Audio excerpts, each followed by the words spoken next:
Survivor Specialist Phil and Will are back. We have one episode left. Our final six is in store. We lose Will and Sunday tonight. I don't think it could have gone any better going into this finale now. I think we got pretty much what we want. We got six really big, well, not huge personalities, but most of them are. Well, we didn't get everything we want, at least for me. It would have been nice if Jay had his idol still going into Final Six. I think. Sorry, this is playing. The one thing was playing back, and I was hearing myself speak. Wow, that was a trip. Wow. No, I mean, it's going to be tough for Jay to do anything now. He is threat number one, I think, even ahead of David. And David has these people that he's working with that they don't want to vote him out. Like, we literally had Hannah tonight saying, but I love David. Like, that was her reasoning. It had nothing to do with strategy. So, man, it's going to be a fun finale. It's good to have these contenders. Adam had a huge episode tonight. Again, another awesome episode. I'm loving this season. This could be a top 5 season, maybe even top 3, maybe top 1 if this finale is as good as we think it's going to be. You give me a David, J, Adam final 3, it might be top 1. That would be insane. The chance of that happening, Zero. Yeah. I don't know how Jay and David both survived tonight, let alone surviving how they're going to survive, 3 more boots. But, man, Jay wastes his idol, and it's tough to really harp on him and say, wow, that was a bad idol play. He had held it so many times before. I think we can I don't think it was like a terrible move. Obviously, he wasted it. It's kind of weird. We have 3 idols in a row now that have been wasted in back-to-back episodes. Mm-hmm. It's insane, and I don't really fault him. I mean, at this point, you got to think the vote before that, it was 6-1. And if you don't play it there, you look like an idiot because it's like, Jay, you had to see that they were coming for you. And even if they split the vote, he's probably thinking they're going to split the vote, and I'm still in a little bit of trouble. I think he knew that he kind of had Sunday and Brett who weren't going to vote against him. But he's still got to be thinking the other 4, even if he does trust Adam, they're at least going to try to flush that idol and just let Sunday and Brett vote out whoever they got to vote out. Well, he can't trust. I mean, Adam told him that, look, we're voting for you because we need you to play it. And that obviously is such a good move by Adam. I think he's got to win MVP for that move alone. He also did a number of other really great things that we'll get to. But that conversation on the hammock between Jay and Adam, that might have been my favorite conversation of the season. I mean, they've had a lot of good moments in these past couple episodes. That took it for me. And they were talking so bluntly about the game, and Adam's like, I can't let you – like, Jay's here saying, look, we're bros. We respect each other. Let me get another day in this game. Let me keep my idols. You're stripping me of my alliance. You're stripping me of my idol. And Adam's just saying, yeah, man, that's the game. Like, I'm playing hard. And they're so upfront about it, and they're not trying to deceive each other. They're like, we have to play this hard. And I love seeing this in this kind of modern age of Survivor where people are comfortable. Like, I'm trying to get you out even though we're butts. I love that because that creates so much just, hard, fast, fun gameplay, and then somehow after all this, Sunday ends up going. So yeah, maybe it's curious how this all shakes out. We have all these people playing so hard, and the one player who's probably playing the least hard out of the 7 remaining, Sunday goes. So it's pretty funny. What did you think of the decision by Hannah to flip the vote onto Sunday? Oh, man, it works because let's say they do get rid of David, then it's 3-3 again. And I think she's probably here. She's trying to secure the numbers. And, that makes sense. I actually think this is probably a good move. Really? Well, yeah, because I think that if you don't get rid of Sunday here, you put yourself in a lot of risk of it being 3-3 all over again, where it could easily be Brett, Sunday, and Jay versus David, Ken, and Hannah. Or David goes, so it's Ken, Hannah, and Adam. And I think that with David going, Ken no longer trusts you because now he's worried like you guys let him go, like you knew this was going to happen. And then you might lose Ken there, and he might not, when he doesn't trust you, that might just be the end of it. I don't think this is a bad move. Sunday's not going to win the game. So from that standpoint, yes, you would rather see David go. But I think when you're this deep, you want it to be 4-2 as opposed to 3-3 and have to draw rocks for the second time of the game. Yeah, I see that where it's like if it's Hannah, Ken, and Adam against, Brett, Sunday, and Jay, who's more likely to flip, probably Adam flipping over. And she even mentioned Adam's name, saying Adam's playing this game so hard. He wants to win this thing so badly. You know, Adam could easily flip over, and she might even feel, hey, I'm a bigger target than Ken. I've said the past few times I think Ken is actually a GOAT, even though he's been edited to be very likable, and I think he's a good guy. I don't think he's playing a game where he can win. We heard Jeff hit this over the head tonight that you're going to have to play a very great game and make a lot of moves to get these jury votes, and we have not seen that from Ken. So I understand a little bit there from Hannah. My only question, and this is what I'm kind of thinking about, is who is Hannah's ideal final three? Because if I'm Hannah and I'm sitting there, I don't want to sit next to David. I don't want to sit next to Adam either. Sure, Ken is someone that you want, sitting there, but you really ideally want Sunday or Brett sitting next to you. So if I'm Hannah, I want Ken for sure because you've worked with him, and then to get either Brett or Sunday to the final three with you, because that's the only way you're going to win this game. So taking out Sunday in this situation, it's very, very risky. Now she has to rely on getting Ken and Brett to the finals with her in order to secure a win. In that scenario, I find to be extremely unlikely. And perhaps Hannah at this point is saying, I love my alliance so much, I'll just go to the end with them and see how it goes, even though she may think, look, David has a good chance to beat me. And I think her whole thing is she'd rather see people she likes win than people she doesn't like win. And not that she doesn't like anybody on the other side. It's just I think she does like David more. I think she does like Ken more than Brett and Sunday. And Would you agree with me that at this point, Hannah's only chance of winning, and again, either of us don't really think she has that great of a chance, but if you're on the island, you haven't watched the edited show, you're just out there, does she understand that she needs Brett or Sunday to be in the finals with her, with Ken, in order to win? Or does she think, I can beat Adam, I can probably, make a good argument against David? Is that what she's thinking? Because I'm not really sure.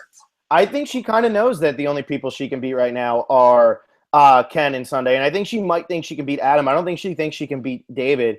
I don't think she thinks she can beat Jay. But we saw that a lot tonight where people were saying, like, Sunday, go to the end. Somebody else got called a GOAT. Man, I can't remember what it was. But people are calling out who the GOATs are. So they obviously clearly know at this point in the game. I think somebody said Ken, he sits there at the end, he's not going to get a single vote. I think that might have been Jay to Will. Or Will to Jay. I think it was Will. Yeah, because Will had said, I don't want to get rid of Ken. Let's get rid of David because David can actually win. If Ken gets there, it doesn't even matter anyway. He's not going to do anything. So I think people are very aware of who the GOATs are and who weren't GOATs. I think that might also be why Will started playing so hard and ended up getting himself booted from this game. I know we haven't really talked about that yet, but Will was the first boot tonight. I think he started playing so hard because he realized that he might have been being lumped in with those GOATs, and that's not what he wants to do at all.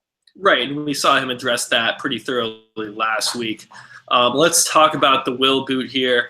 Heading into this vote, did you know this was Will? I mean, I was pretty confident Will was going. Yeah. We didn't get much of anything from David tonight, even though his name was kind of brought up in both tribal councils as the alternate boot. We got a little bit at each tribal from him, and then some stuff, a few confessionals, kind of just gamey stuff. Not really, and I think at this point, David is a lot of people's front runner, certainly one of our front runners. At this point, because he doesn't have his idol, but I'm going to stick with Jay. We didn't get much emotion from David, which I thought heading into the finale we really would have got. Well, I think tonight was building up the Jay-Adam alliance here because, they had to give a reason, like why Jay would play his idol and why they were so, that they're finally coming together. And I mean, there's even that scene on the beach where Adam's like, we just keep doing this, and they just keep hitting each other, and they can't stop. But, yeah, David, I think you might be looking a little too much into that for tonight because it was a double boot episode that has to happen in 45 minutes. They had to rush this so much. You're not going to hear as much as you normally hear from everybody. And I know you probably would have liked to have seen some emotion from David, but think about that moment between Adam and Jay. Are you really not going to show that? Right, you're exactly right. Definitely with two boots, it's very hard to kind of squeeze that stuff in. I just sitting there with David being the alternate boot for both tribals. If he's the one that ends up winning this game, I kind of want to hear more from him how he got through this. And it seemed to be a lot of other players doing things to keep him alive. Like David, do you think Ken and Hannah went back to David about that conversation they had with Adam, where Adam's like, we need to vote David tonight, and we need to put votes on Jay. I didn't David didn't feel present at all that episode, and that's part of the reason why I thought he'd be safe. It is just interesting looking at David because so many people do kind of already have him as their winner for this season. But you're right. I thought because this was a double boot episode and because you're not going to get as much confessionals and as much screen time from people just because they got to throw in 2 tribals, throw in 2 challenges, like they got to really speed it up. I actually thought David was going to end up going home because we didn't hear a single word from Sunday, and I think that's very strange. They kind of built her up for no reason, and then she disappeared again, like right after the merge. She got built up a little, and then she disappeared again. I thought we would have heard from her in her boot episode, and not only did we not hear from her tonight, I don't think we heard from her last week. So that's kind of a crazy thing, to not hear from somebody who's made the final 7 and gets booted, and on a season that, everybody's been kind of fairly edited. I mean, even Will really picked up his edit. I was really surprised to not hear from Sunday at all. So I was almost saying, oh my God, it's going to be Jay or David. When it ended up not being David, and that when the first 2 votes came out as David and the next one was Jay, I was like, Sunday's gone. It's Sunday. There's no way that they didn't throw all 4 David ones out there or all 3 David ones out there right away. I was like, Sunday's gone. And, they got rid of the idol and they got rid of Sunday. I'm okay with it. I do think, though, like Adam probably should have wanted David gone more because he could easily flip over to Sunday and Brett and Jay. Hannah's got to be sitting there saying, I need to keep the 4 right now because I can't flip. And if David goes, like you said earlier, Adam can easily just flip to the other side. And then she's sitting there with just Ken, who's not going to make any move to help her at all because he's just not playing. Yeah. And, I mean, again, I think Giovanni, or somebody, maybe it was Steel Punch, tweeted us saying this was the first time someone's gone home without a confessional. Or not, it was the first time since Wes and San Juan del Sur, and I believe that might have been on the second end of a 1 hour with 2 boots. Yeah. So this does kind of happen. Just so everybody is clear, you can comment in the live chat. We will not read the live chat comments. It's a pain to go through. We say this every time, but we want to reiterate it. So you can tweet at us or comment on our last podcast on YouTube. That link is in the description, so be sure to get your comments in. We've gotten a lot already, but we'll be sure to read them. Hopefully Phil's internet doesn't die on us again, and we don't read them. But we don't have, because this is gonna be a really fun predictions episode too. And I know we're getting a little ahead of ourselves, but we always break this down.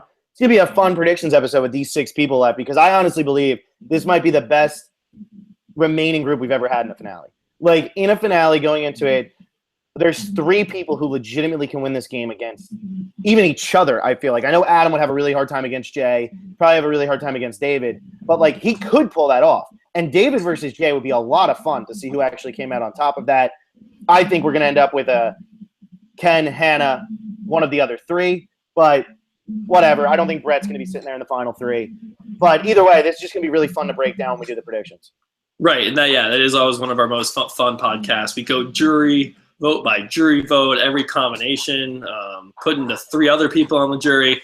That will be sometimes this weekend, so make sure to subscribe to our channel so you know when we're doing that. You can catch us live, get your comments and questions in, and all that good stuff.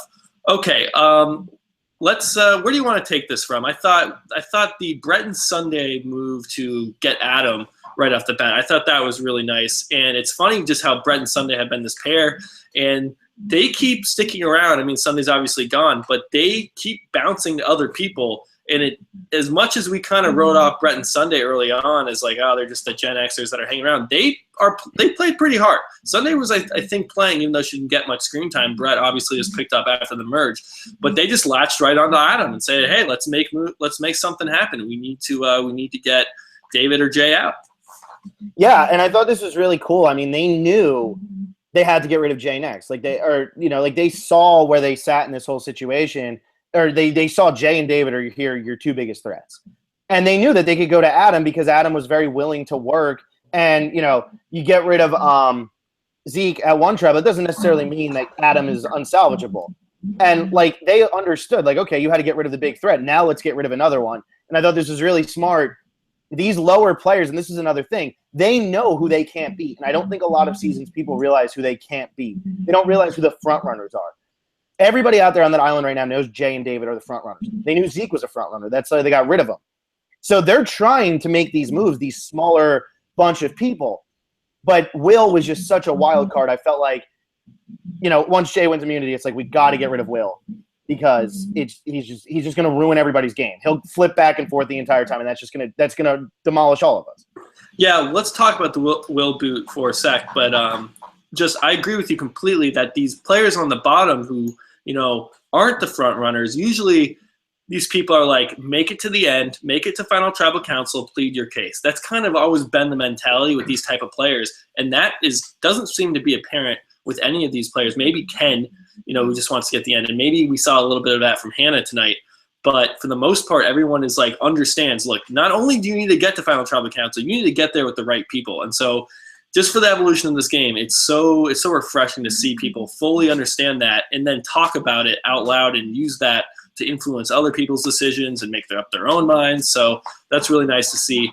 This first boot, Will. Why not go David here if you have the numbers to do it? David doesn't have immunity. Jay's got immunity. Who's the biggest threat behind Jay? You could even say David's a bigger threat than Jay.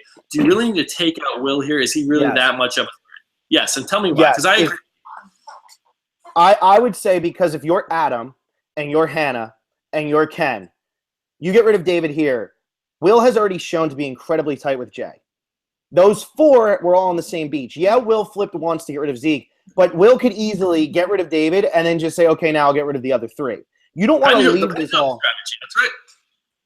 Yeah, you don't want to leave this all in Will's hands. So you have to take control here and say, okay, Brett and Sunday are willing to work with us. We can get rid of the only wild card left in this game, and the four of us are still in control of our game.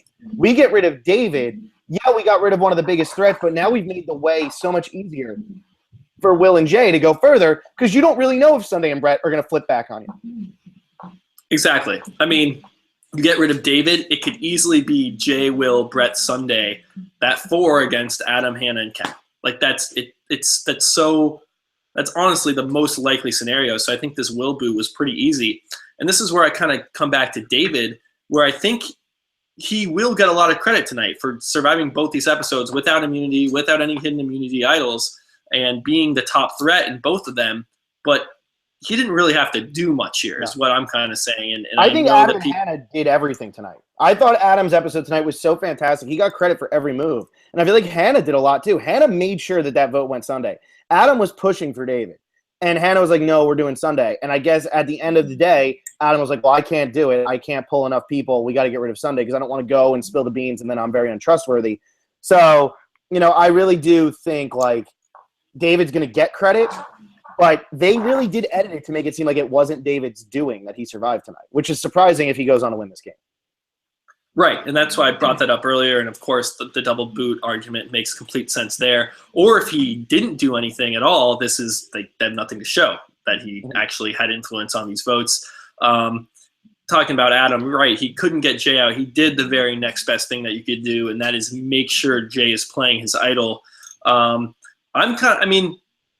If I'm Jay, though, and I know he's held on to it so many times and it would be terrible, if you have Adam sitting there like, bro, you have to play your idol, isn't there a part of you saying like, if he's telling you that straight to my face, maybe I hold on to it. Why would he tell me to play it? And I know it make the other way. It's like, okay, well, he wants me to flush it, and if he really wants me to flush it, then they're going to throw votes at me. So I see it, but there's a part of me, and especially with that confessional where Jay is like, hey, if I don't think it's me, maybe I won't play it. And I was like, oh my gosh, Jay, if you can hold on to this idol, take it to the finale with you, that would make the finale so much better. And I'm not just saying this as someone who picked Jay preseason and who has enjoyed Jay throughout the season as a character and a player. He's a lone wolf right now. He needs to survive 3 tribal councils to get to Final Tribal Council. It's going to be very tough for him. For him to have an idol at the finale would make that finale a lot better, at least in my opinion. So that's for all fans, not just somebody like me. Yeah, but you know what it is? I think that Jay knows in his mind he's the biggest threat in the game, and he knows that it makes sense for them to gun for him and put more votes on him. He also knows that Adam kind of wants David out of the game, but he can't swing the numbers. So Adam might be saying, Jay, play your idol. I'd rather see David go. I'd rather be tight with you. And I think Jay wasn't buying it, but as soon as Adam said the thing about his mother, that was it. Jay was sold. Jay was like, okay. Because at that moment to me, when Adam did that, he's like, I've never told anybody this. Jay instantly just dropping the buff over his face. I was like, these two people, I could watch these two players play all the time. Like I could just watch their dynamic from day 1 through day 36 or day 39, whatever they make it. I could watch that every season of Survivor. Find me a way to make that happen, because that was just one of the best moments. I think it was one of the best moments, and part of me, and I'm not gonna. We're gonna talk to Adam, after the season's over, because he was a fan of ours and has said he could come on, and we've been huge fans of Adam. Part of me thinks that he might have even said that to prove to Jay how hard he's playing this game, and not as like some manipulative, deceptive thing. It's very honest, but it was, I think, in a way, a game move from saying, look, man, I'm not letting you slip through this tribal council with your idol, but this is too important to me. Here's why. I'll never have this opportunity again.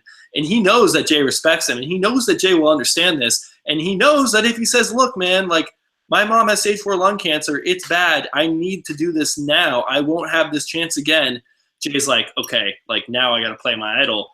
And when he didn't even need to. So I don't want to, stir any waters with Adam saying that he's being like completely deceptive, but I think it did service his goal of getting Jay to, play that idol. Well, yeah, and I think that was the point. But I also think, I think that they found a way to connect on this, because I think Adam realized, like, to Jay, the most important thing is his mother and his sister. So Adam knows that he can connect with him on that level. And for Adam for this to be the first person Adam tells, if I would have told you 5 weeks ago that Adam was only going to tell Jay about this, you would have told me I was insane. You would have told me I was crazy, because they had no bond. Jay's sitting there calling Adam an asshole.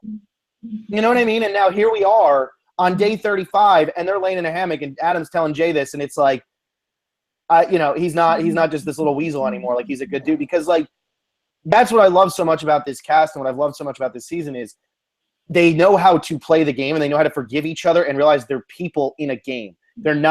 This is not who they are. Just because of how they're playing the game, it doesn't mean that they're bad people. It doesn't mean that they're good people. They realize that everybody outside of this game has another life. And I feel like in other seasons, people just do not grasp like that these are real people playing. But in this season, they've all connected on some sort of level that's just different than we've seen on 90% of Survivor seasons. And I just want to All-Stars. I just want to say also kudos to the editing of this whole Jay and Adam relationship, because having them kind of bicker early on at the merge, and we both of us kind of thought, at the merge, both of them had really down negative episodes. We got a lot of comments saying, Adam, he's done, he can't win. A lot of comments saying, Jay, he can't win after all this stuff.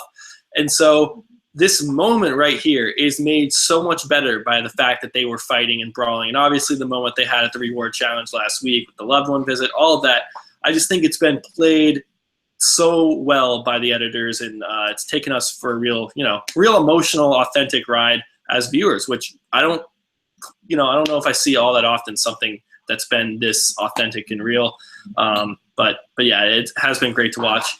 I know we have a ton of comments coming in, so you want to just get to comments and everything will kind of come up as it goes, or what do you want to get to here?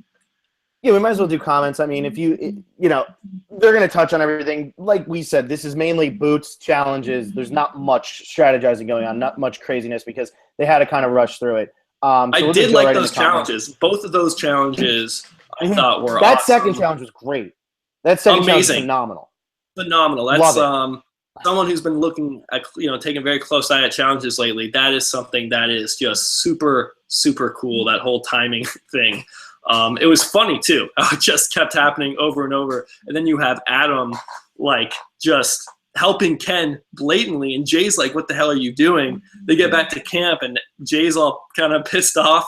And then Adam's going like, dude, I was doing it so David wouldn't win. David's right behind him. And Jay's like, okay. And then gives Adam a pound. I mean, that's just back and forth again, their relationship. And this is something I thought was great. Adam is saying that openly in front of Hannah. Not necessarily in front of Ken. I don't know if it was in front of Ken, but definitely in front of Hannah. And Hannah doesn't even think twice about it, because I think Hannah just thinks Adam's playing Jay. Yeah. And Ken and David were off, getting firewood. At that point. So I did not like Adam doing this, because I've seen this bite so many people in the ass.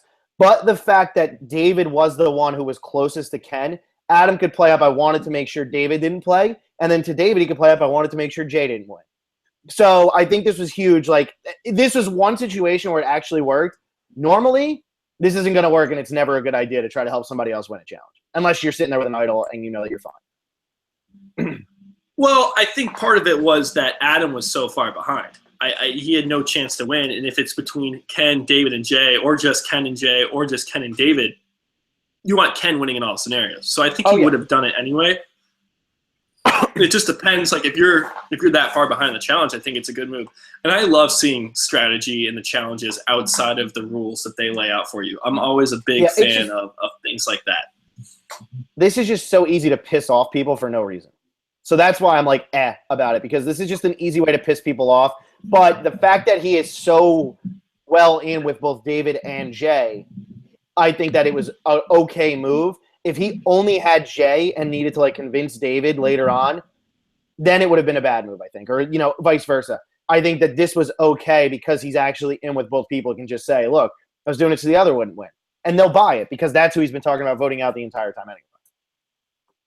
Gotcha. Yeah, I'm a fan of the move. If you're getting hurt, your feelings hurt by having someone play within the rules of the game, then maybe Survivor, isn't for you. I mean, I love the move. I can see how it could take people off, though. Absolutely. Before we get into comments here, I just want to make a mention. We briefly talked about this on our predictions podcast. We're going to launch a Kickstarter. We have launched the Kickstarter. The link is in the description. Our goal is to get on iTunes with better internet. We're going to have microphones. That's probably where a lot of the money is going. The microphones are about $120 each that we want to get that can really pick up our voices. Then we can edit it together and put it on iTunes instead of people having to hear us with these delays and the bad internet and all that stuff. We want to get better internet too, which the money will go to. So if you want to see us on iTunes, if you want to check out the rewards, we have offering some fantasy points. You can play the Eliminator game with us on, you'll be able to get your picks to us and we'll read them on the air each week. You can buy a buff. It's like more money to buy a buff, but you'll get a buff and it helps us out. So if you have any questions about that, definitely check that out. We definitely want to be on iTunes by season 34. Have that website up so we can post, fantasy scores, boot lists, season rankings, all that fun stuff. So just a quick mention there. If you even like $5, if that would be amazing. I think we're not going to hit this with someone donating $100 or $200. We'll probably hit it with a lot of people donating $5. So even if it's $5, we'd really, really appreciate it. Anything you want to say about the Kickstarter, Phil? Yeah, I mean, I just want to say with the fantasy games and everything, I know we're kind of slow with actually scoring it. Like, once again, we don't have everything scored tonight. We will have it scored by Sunday, obviously, because we're going into the finale. We want people to know where they stand. But it'll be nice because everybody will actually be able to see their scores. We'll still read out the top scores. But, like, if we can have a website that actually has all of that, and can host our podcast, this is something that we've talked about doing for a while, but we were always like, all right, well, let's wait till we actually start picking up. And now it seems like we've actually we've started to grow at a pretty steady tick. So it's like, okay, let's get the website going. Let's actually be a little more responsible with these fantasy games so that people actually know where they're at all times. You can even see where me and Will are in our fantasy games. Just so everybody knows. Are we gonna have Adam, the first survivor to ever be on our show? Is that gonna not be available on iTunes? Like, I don't want that to be the case. Do you, Phil? No, but it still might be the case. We'll have to see what happens. Because that could be very shortly. No, but it could be. You're right. You're right. Maybe I shouldn't have said that. Yeah, way to get way too far ahead of yourself and put like a huge time limit on us. So yeah, we'll get Adam on the show in March when we actually have all this set up. Anyway, but yeah, no, this will be good. I mean, anything is great. We're not asking for much. We know, like we said in the last one, it's not like we have that much to offer. It's not like we can be like, here's a signed anything because it's not like we're famous. But we did what we could. Yeah. All right. That covers that. We don't want to. Let's get into comments here. This is the best part where people call us idiots and people say we're stupid and all this stuff. So I'm ready. I'm ready tonight to hear how Jay has no chance to win now that he's at Final Six. Here we go, man. Steel Punch, for entertainment's sakes, the two people with the lowest chance of winning went home. I'm pretty happy with what we just saw in that double boot episode. I think that this might be one of the better edited seasons of Survivor. We lost people that were kind of irrelevant for most of the game in situations where it was okay for them to be irrelevant for most of the game. Lucy, Will, Sunday, even Jessica, she was very big at the beginning and then she kind of was like had the weirdest edit of all time. Totally made sense. And now we're at a finale where everybody's been visible. It's crazy. Yeah. And again, if you're going to sit here and tell me Will and Sunday go back to back in the rushed episode, and that, hey, it was actually a really great, fun episode the entire time, I would have been surprised, especially following last week's and then the Rocks the week before. So for me, it's like been 3 great weeks in a row, even though it's like Will and Sunday, very kind of inconsequential boots that didn't go home in that exciting of a fashion. I mean, the Idol was a bit exciting with Jay, but just even we had it rushed boots. They were good. It was fun. Steel Punch again. This would be a good finale. 4 contenders in Adam, Dave, Hannah, Jay. Brett is playing the game, and Ken is a likable goat. I think Hannah, you can kind of push out a contender category. I know we'll get into that a lot more on the predictions podcast, but I think you can kind of push her out of the contender category. Although she is playing the game, and Brett is playing the game, and like you said, Ken is a likable goat. I think that perfectly sums up this final 6. And how often do you get a final 6 like that? Absolutely. You know, and just think about it. Everybody pretty much has a different person they're rooting for right now. There's 4 people, 5 people to root for here. And you know what? People might even be rooting for Brett. I know that he's definitely the one that people are rooting for the least. But out of this 6, I'm pretty sure that all of them have some sort of fan base. That does not happen in finales, ever. You're spot on with that. I was about to say, like, I think there's probably a pretty big Hannah contingent somewhere, even though we don't think she has a good chance of winning. There's probably a lot of Hannah fans because I'm a fan of her character and she's fun to have. So I'm sure there's people really rooting for her. Ken had such a big fan base early, kind of died out at the merge a little bit, but the fans, I'm sure, are still out there loving him. So, of course, David's had his huge journey. Jay's, I think, been kind of the golden boy of the season, while Adam's kind of the super fan. Trying to take down the cool kids kind of thing. So a lot going on. Every like heavy drinking dad who's forced to watch this with their family, not heavy drinking, but every dad who just enjoys a beer and is forced to watch this with their family all the time, they're probably rooting for Brett because he's just a great time. Right. You know? I mean, come on. Anyway, now that I brought up alcoholism. Steel Punch, Sunday at 0 confessionals in our boot episode hasn't happened since Wes and San Juan del Sur. That was what you talked about earlier. This is the Steel Punch show for a second here. Prediction, I don't know if you want to save this to the prediction podcast, but 6th Hannah, 5th David, 4 Adam or Jay, 3 Ken, 2 Brett, 1 Adam or Jay. I mean, we're going to get into that so much. I don't know. We're going to get into that so much on this predictions. So let's see here. Now, Steel Punch, you're bringing up things like that we're probably going to get to on the predictions, bringing up like, could Brett get votes? It'll be interesting because he did have really good alliances. So if Brett gets to the end, he seems like a goat, but he does have a lot of people who really like him there. So we'll definitely talk about that on the predictions. Giovanni, Oriana, let's see here. There's a lot of people who did not get confused. He just listed all of the people who didn't get confessionals in their boot episode. There's a pretty good amount. Let's see here. Gamer Girl, I liked the episode, but it went a little too fast for me. Let's hope Survivor doesn't do 2 votes in 1 hour again. I mean, but if they had to do one, this was the time to do it, Yeah, I mean, it's not – obviously it's not ideal, but, all things considering, we had 20 people start this season. Nobody quit. No medevacs. I'd rather take a season with that where we don't have people quitting and getting evacuated for not a good reason than to have one rushed episode. That was actually a lot of fun. So I'm definitely more than okay with how this shook out. Yeah. Giovanni, did Will graduate from School of Power Players on Survivor yet? What's your final take on Will? Tell me what your final take on Will. That is a good kind of topic to hit on here briefly.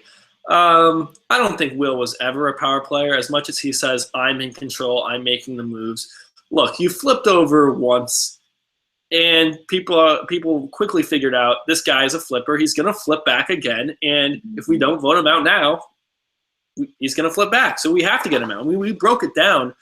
I don't think Adam and, Brett and Sunday are sitting there saying, or Adam and Hannah saying, like, look, we need to get Will out over David because he's a bigger threat to win. That wasn't the reasoning behind it all. It's that if they vote out David, then it's Adam, Hannah, and Ken that are now looking up at a 4-person alliance because Will's going to go back to Jay, and they knew this. And so I don't think Will, you ever were like this power player. So I overall liked him on the season. He's someone that I would like to see play again in like 15 or 20 years. Like come back for season 50. And he'll just be completely different. I mean, we've never seen something like that really happen. Maybe Varner. But again, he's 18 years old. He literally could be playing, and maybe even, 40 years. When he's 58, he can be on the Millennials versus Generation Z tribe or whatever they call them these days. Yeah, and I think Will came in with a plan. Good for him coming in with a plan. He knew he was going to be he had a disadvantage being the 18-year-old kid. Came in with a plan. I think he fit in all right, but I think he got off to too slow of a start. And by the time he realized it, he wanted to make the big move instead of making small big moves throughout. Like, you have to make subtle big moves throughout so you don't ever have to get to the point where you're like, oh my God, I need to make a big move now. And I think that's what happened. He said, I got to make this big move now. And everybody just saw right through it. He played too hard, too late. And it just got him booted. I think that if he comes out and he kind of plays with that mentality from the start and you know, he's more involved. I know it was hard for him. He only went to like 3 tribal councils the entire game before the merge, maybe 2 tribal councils. I'm sure I'm wrong. I think it was 2. He goes to 2 tribal councils before the merge. It's hard to make those huge moves when you're not really getting into it. And then all of a sudden you look up and you're like, wait a second. My alliance is disappearing. I'm sitting here. If I make it to the end, what is my pitch? So I think he had the right mentality, and I respect him for coming out and playing the game and not being timid and not being scared of it. I just think it took him too long to get going. Yeah, I respect that. I respect that point, but I disagree on a number of things. And it's not just you. I kind of disagree with Jeff at Tribal Council tonight, and I disagree with a lot of people who are out there playing. And maybe it is the case for this season because people are playing so hard where it's like you have to make a bunch of big moves. You have to be in control of everybody. Like, you have to do all these things to win. Let's look at, like, the past 3 people who have won this game, our 3 most recent winners. We had Michelle last year. What big move did she make? This is not me taking any credit away from any of these winners. I'm just trying to make a point that it is not necessary to make big moves and to build up this resume. I mean, Brett was saying checkbox, like, you don't need to do that. Let me finish here, Phil. I know you'll have something to say about Michelle, of course. But no, I have nothing to say about Michelle. Okay, Michelle did not really make any big moves. And like you said, a bunch of little small moves, not even strategic moves. It's about just being personal with people and gaining people's trust and not being so tied down to your alliance, but also you don't want to work with everybody and have people think you're flipping all over the place. I think Michelle did that beautifully. You look at Jeremy, he stayed in the majority pretty much the entire post-merge. He had his people, and he rode that alliance to the end. Jeremy did not really make that many big moves. Yeah, he played the idol for himself, which you have to do. And yeah, playing an idol, I guess, is pretty flashy. But I'm not going to sit here and say playing an idol when you know you're getting votes is some, ballsy play in order to build up his resume. No, he needed to survive to the end. And then you look at Mike the season before that, who just went on a immunity run. So what big moves did Mike really do? He didn't have an alliance, so he couldn't make big moves. So I don't know. I just want to put this a little bit to rest that you have to have this huge resume because I don't think that's absolutely true. But I will say I think what ended up happening with Will is that he realized that he already had a chip on his shoulder, and because he was 18 years old, he's a high school student. People aren't going to respect him the way they respect Michelle, who's only 5 years older, but they're going to respect her more because she's done a little bit more. They'll take her a little more seriously. And I think Will realized he didn't do enough, and he wasn't socially liked enough. And not saying that people disliked him, just that people were on edge with Will. They were a little sketched out by Will. And I think he realized that and said to himself, the only way I'm going to win this game is if I do make the big strategic moves, because if I don't make those socially, I don't have enough to win this game.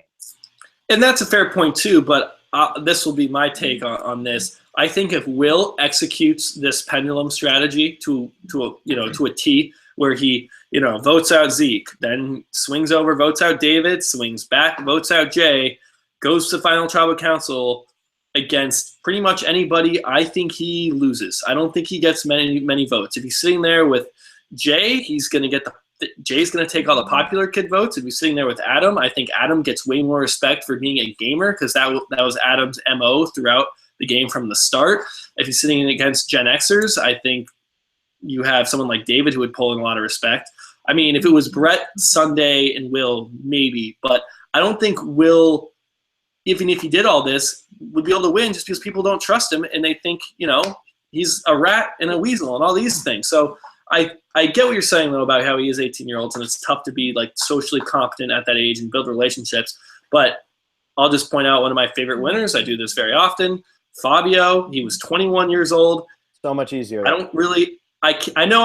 I hear you. I'm just saying 21 years old. I don't really think he made many big moves. You have Sash, who went back and forth, made a lot of big moves, a lot of promises, played so hard. Sash got 0 votes. What was he, 28 years old, 29 years old? Fabio, 21 years old, not many big moves, super likable, genuine, trustworthy, and of course he played hard and had to lie at sometimes. I'm not saying Fabio never lied, but someone like that is going to win the game over someone who makes the big moves almost probably 9 times out of 10. Maybe the season's different and we'll see, but it's the person who can get those relationships. And Fabio is a perfect example of a young kid with not that much life experience, just being a very, observant, socially kind of funny, likable guy, athletic, can win challenges, all these things that kind of wiggled his way into a Survivor win and $1 million. So I'll leave that with Will. I thought it was fun having him on the show. I'd like to see him play again in 30 years. Yeah, and I'm not defending Will. So I just wanted to say, I wasn't defending him. I just think he realized in his head the only way that he could win is by making those moves. I still think you're right. He would have fallen short in most scenarios, but I think in his head he realized he was going to fall short, and that was the only way that he could possibly redeem himself. Gotcha. Yeah, I think we're in agreement. It was cool having a high school kid on Survivor. That's for sure. Yeah. Here you go, man. Giovanni, I don't think Jay will win. Will might disagree, but he has no shot in Capitals. Now, I think he's getting 4th place like Malcolm. It's very possible. I'm not going to give him no shot. I think his edit has really been very, very good the past 3 episodes in terms of looking at who can win. Did not get a lot from David, who people have said since I think it's pretty much Michelle went home. David's been like the #1 person in all the Edgeit groups. So I'm going to still stick with Jay, though. We'll get into the predictions. If I'm Adam, though, I can go to Brett. I can go to Jay. That's 3. Just need to flip Hannah over to get David out. That's all I'm saying. Yeah. No one wants to sit next to David. It's not that hard to do, and they already have 3 Adams already fully against the David train. And if Adam knows one thing, is if Adam votes out Jay, first tribal council in the finale, how in the hell are you going to get David out of the game? Exactly. No, and I was going to save this for the predictions, but I honestly believe that Adam's only move here is to go over to Brett and Jay and say, guys, I want to team up with you. If we have to go to Rocks here, we have to go to Rocks, because this is a situation where he knows he's number 4. David's not dumb. He'd rather take Hannah and Ken than Hannah and Adam, Ken and Adam. And Ken and Hannah both have said that they really like David, and we've already heard Hannah talking about how great Ken is and how great David is, and Ken's always talking about, I'm never going to write down David's name. He did say he never write down Adam's name. But I just feel like Adam right now, if you're going to get rid of David, the only way to do it is either wait till Final Four and hope you're the one who wins immunity and you can vote him out, or you got to do it now. Yeah, if I'm Adam, you have no choice. You really don't, because you know that if you get David out first, then you have Ken and Hannah who can then vote with you to get Jay out, and you can take both of those threats out. That's Adam pulling his own little pendulum strategy. Flip, go to Jay, flip back over, vote with Hannah and Ken, and then maybe win immunity and then vote out Hannah. I don't know. But to say that Jay has no chance when it's down to 6 and what we've seen from him in challenges, I think. Ken mentioned tonight he'd won 3 of 4 challenges at one point. Let's not give him 0 chance. Who are we talking about? Jay? Jay. Yeah. All right. Let's see here. Giovanni. Brett is a negative Nancy sometimes. He just wants everything to go his way, kind of like Savage, Chris, and Spencer. Yeah, they're all fun people to watch. But yeah, watching people get frustrated is part of the reason why the show is so entertaining. Mm-hmm. I mean, you look at Spencer's tantrums and Cagayan. Top entertainment right there. Mm-hmm. Giovanni, do you agree with me that Hannah's move to take out Sunday is similar to Cerie's move to eliminate Courtney in Panama? Phil, you're the historian. Dude, Panama's my least watched season. I never remember that one. You always tell me I need to rewatch that season because I always underestimate it when we do our season rankings. I'm sure I'll have it way lower than you and Alexa. I always forget that season. I just remember Terry doing his thing. I remember that group of 6. I don't really remember what Cerie did there. You're the historian, but do you remember Courtney at all? I mean, Courtney was someone. Oh, I remember who, Courtney. Courtney and Shane used to scream at each other all the time. I just don't remember how Courtney went out. Courtney is someone who would be nice to sit next to at the end, and Sari kind of caught on to that and didn't want her taking up a spot. Essentially, Yeah, see that I would makes need sense. to rewatch that as well. But it's the whole thing where a goat becomes so unthreatening that they become threatening because everybody knows they're a goat and wants to sit next to them. It's usually not talked as bluntly and out loud at tribal council or even in strategy talks. So it's interesting to see it. Everyone using the term goat even so heavily this season. It's pretty cool. I'm definitely a fan of this kind of let the cards be on the table and let's play as hard as we possibly can. I love watching this. Yeah, and I thought it was really cool the way, like Hannah said, we need to get rid of Sunday because somebody like Adam, who's playing the game really hard, is going to want to sit next to her at the end, and he'll make that happen. So if that is similar to what Sari did with Courtney, I remember that vote. I don't remember what Sari's reasoning was because, like I said, Panama is like the first one I watched on my rewatches, and I don't really remember it at all. But, yeah, I think that was a smart move by Hannah to sit there and say, I got to keep the people close to me. I can't let Adam get rid of my closest ally and then say, well, now I'm going to sit next to Sunday at the end. Sorry, Hannah, you're screwed. Yeah, I'm kind of torn on this Sunday thing for Hannah, just because if you're Hannah, you're going to need to find people you can sit next to, and there's not many other options for you. It's just looking grim. I'm not going to go ahead and say it was terrible. I saw a lot of people saying it was one of the dumbest moves ever. Definitely not the case. A lot to be discussed. I'm not totally sold that it was the right move, though. So, yeah, I think Hannah's stuck between a rock and a hard place. Like, what is she going to do? Yeah, at this point, Hannah doesn't have many options, Yeah. and that might be why. David is actually deserves more credit than I just gave him, just because David has Ken and Hannah who are. It's almost like the JT effect, where it's like, you know what, I really want David to make it to the end and let him at least plead his case, even though in the back of their heads they're like, David deserves this. He needs to win.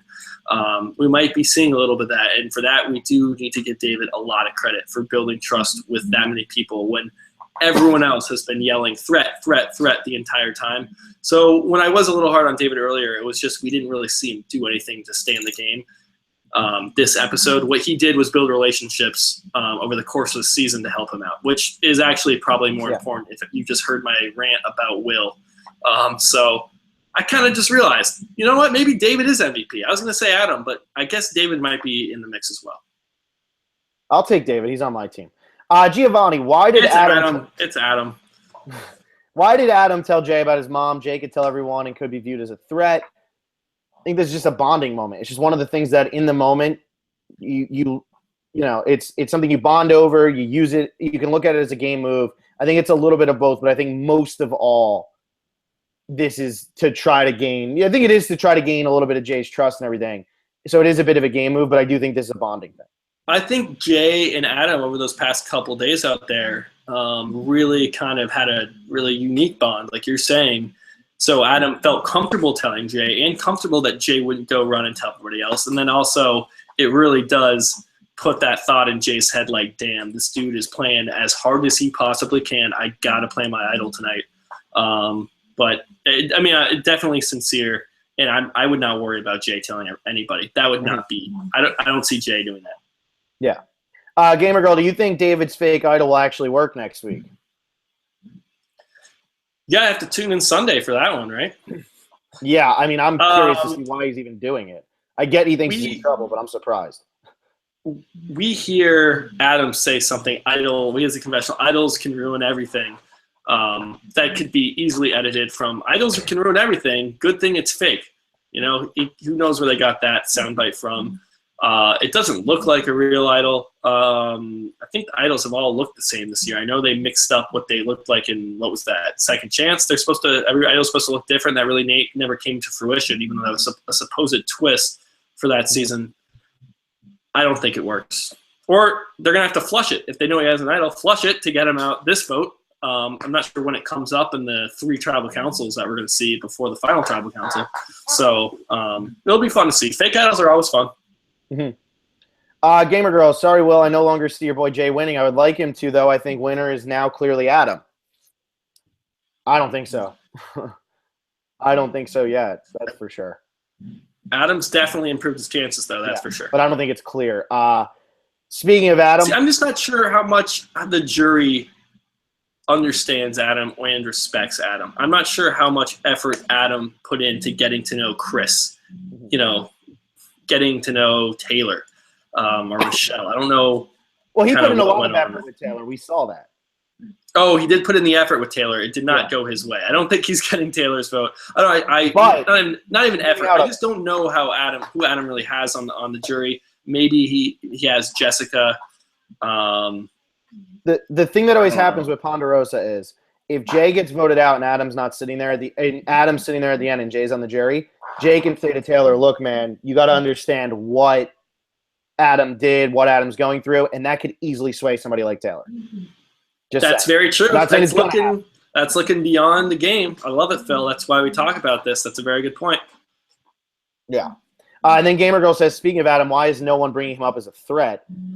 I think they're just realizing he's a threat. I think they're just understanding his game. And I think somebody said that tonight. I'm not sure who it was. But somebody said, I'm finally understanding what Adam is doing. And I think Adam has subtly been playing very hard. And at first it seems abrasive and over the top. But as you get rid of the big threats, all of a sudden you start to realize Adam is one of the big threats. We just didn't realize it this entire time because we thought he would just be an easy person to get rid of because he was stirring up so much stuff. Now all of a sudden those moves start to look good because he's put himself in such a good position. Yeah, I mean, if I were on Survivor, I would be playing a very, very similar game to Adam, I imagine. If I would even still be out there. What you want is people that are a little bit more threatening than you and then a bunch of people you can beat. So you have David and Jay right now. Ideally, you want probably just one of them at Final Six. Having two of them is going to make your road a lot tougher. And obviously, Adam did everything he could to get David out tonight. But you want people who, can be more threatening than you. So you're not the number one threat. And it's very hard kind of place to navigate. But Adam, so far, I think has done a really good job of being a consistent, hard player without being the top threat each time. So Yeah. T-Rex Survivor, I'm still sticking to a reverse one world with all guy Final Five. That'd be interesting. Hannah could probably go first next week, but I don't think she will. I think Hannah is going to go to the Final Three. Pretty much. Guaranteed. Yeah, my gut tells me Brett's going to be the first boot next week. That's what my gut tells me. I would really hope if they went to Rocks again. That would be great. Do you think Adam would go to Rocks? Do you really think he would? Yes, I think he would. I do. Because I think he realizes right now that if he doesn't, not necessarily, I think he realizes right now he's number 4. And he'd have to win immunity, and he's got to go up against Ken, somebody who's been winning immunities like crazy. David's won immunity. Sure, you don't really have to worry about Hannah, but I think he realizes he's number 4 in that bunch. Ken is never, ever going to write David's name down. Ever. Right. And so if Adam is willing to go to Rocks, and if you're so sure about this, I don't see why it matters who wins immunity. If Jay doesn't win immunity, you're saying he goes to Rocks. And if Jay does win immunity, he should probably go to Rocks too. Yeah. I'm just saying, I think that here's the thing now. If Jay, I guess the only thing would be if somehow Jay wins or Jay loses and they vote out Jay and the other 3 say to Adam, we want to vote out Jay, and Adam says, okay. And then he can say, okay, Hannah, you, me, and Brett, we got to vote out David. That would be the only thing I could see him do. Right. And that's what I fear. I fear that if Jay doesn't win immunity this first one, it's going to be very easy to target him. I would like Adam to go to Rocks, but that's asking a lot at Final Six because it's going to be one of 3. It's a 33% chance of going home. Rocks at Final Six is dangerous, dangerous stuff. Would be fun to see. Hopefully Jay can win the first immunity, and then I would like David to go home, and then have Adam and David duke it out, or Adam and Jay duke it out. Yeah. But it's gonna be a lot of fun. Yep. Giovanni, is David giving tribute to Yao Man? Zeke said he and Jay did in his exit interview, but does that count as canon? What does that mean? I don't know. I mean, supposedly David mentioned Yao Man. Maybe he's talking about the prop of it. Canon means is it officially part of the show? Exit interviews are not canon. I mean, depending on what you want to look at, can we use exit interviews to talk about talking points on a podcast, absolutely. But when we recap an episode, we don't want to. I mean, especially for people like us, we really do enjoy looking at the edit and the characters and everything. We don't need stuff that we're not supposed to be told.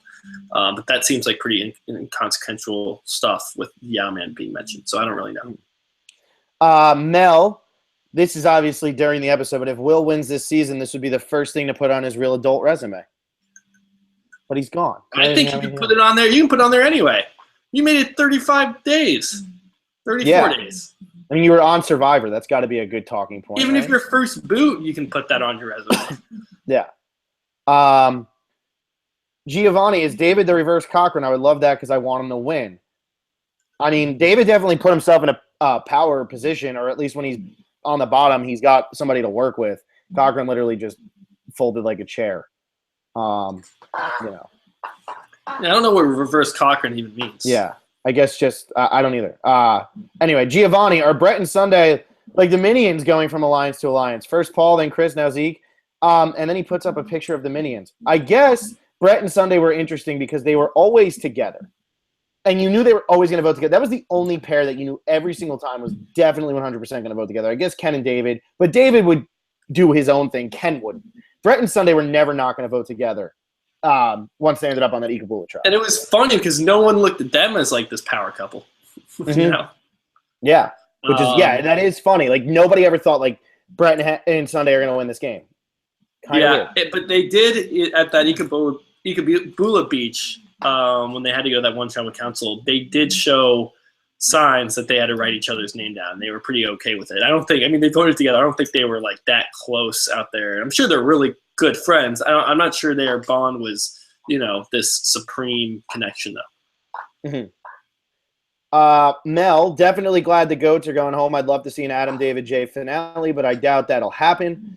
And then she goes on to say, but I feel like all three edits have been, especially Adam's, that bonding moment with him and Jay was great. Do you think Adam's edit lately means his chances of getting to the finale winning are better? Finale or winning are better. Tonight he seemed to be running things. I mean, we've seen a lot of Adam the entire time. We've seen a lot of Adam, a lot of Jay, and a lot of David. It's just like now we're seeing positive of Adam. And that worries me. That doesn't necessarily mean he's going to win. That almost means like we're going to see him get like Kelly Wentworth, and you're going to want more from Adam at some point in the near future. That's what I'm a little worried about. Yeah, I've always kind of felt for the past couple episodes that Adam is going to be that person who goes out like at 5th or 6th. Just because, look, if Jay or David goes early in this finale, let's say at the first tribal council or even the second one, it's like who's next up? And if David or Jay has immunity, then it has to be Adam. I don't know how Ken is going to sit there and say, I'm not going to vote Adam. It's like we have Ken, David, Adam, and Hannah. There's only 3 spots. Mm-hmm. One of you is going to have to go.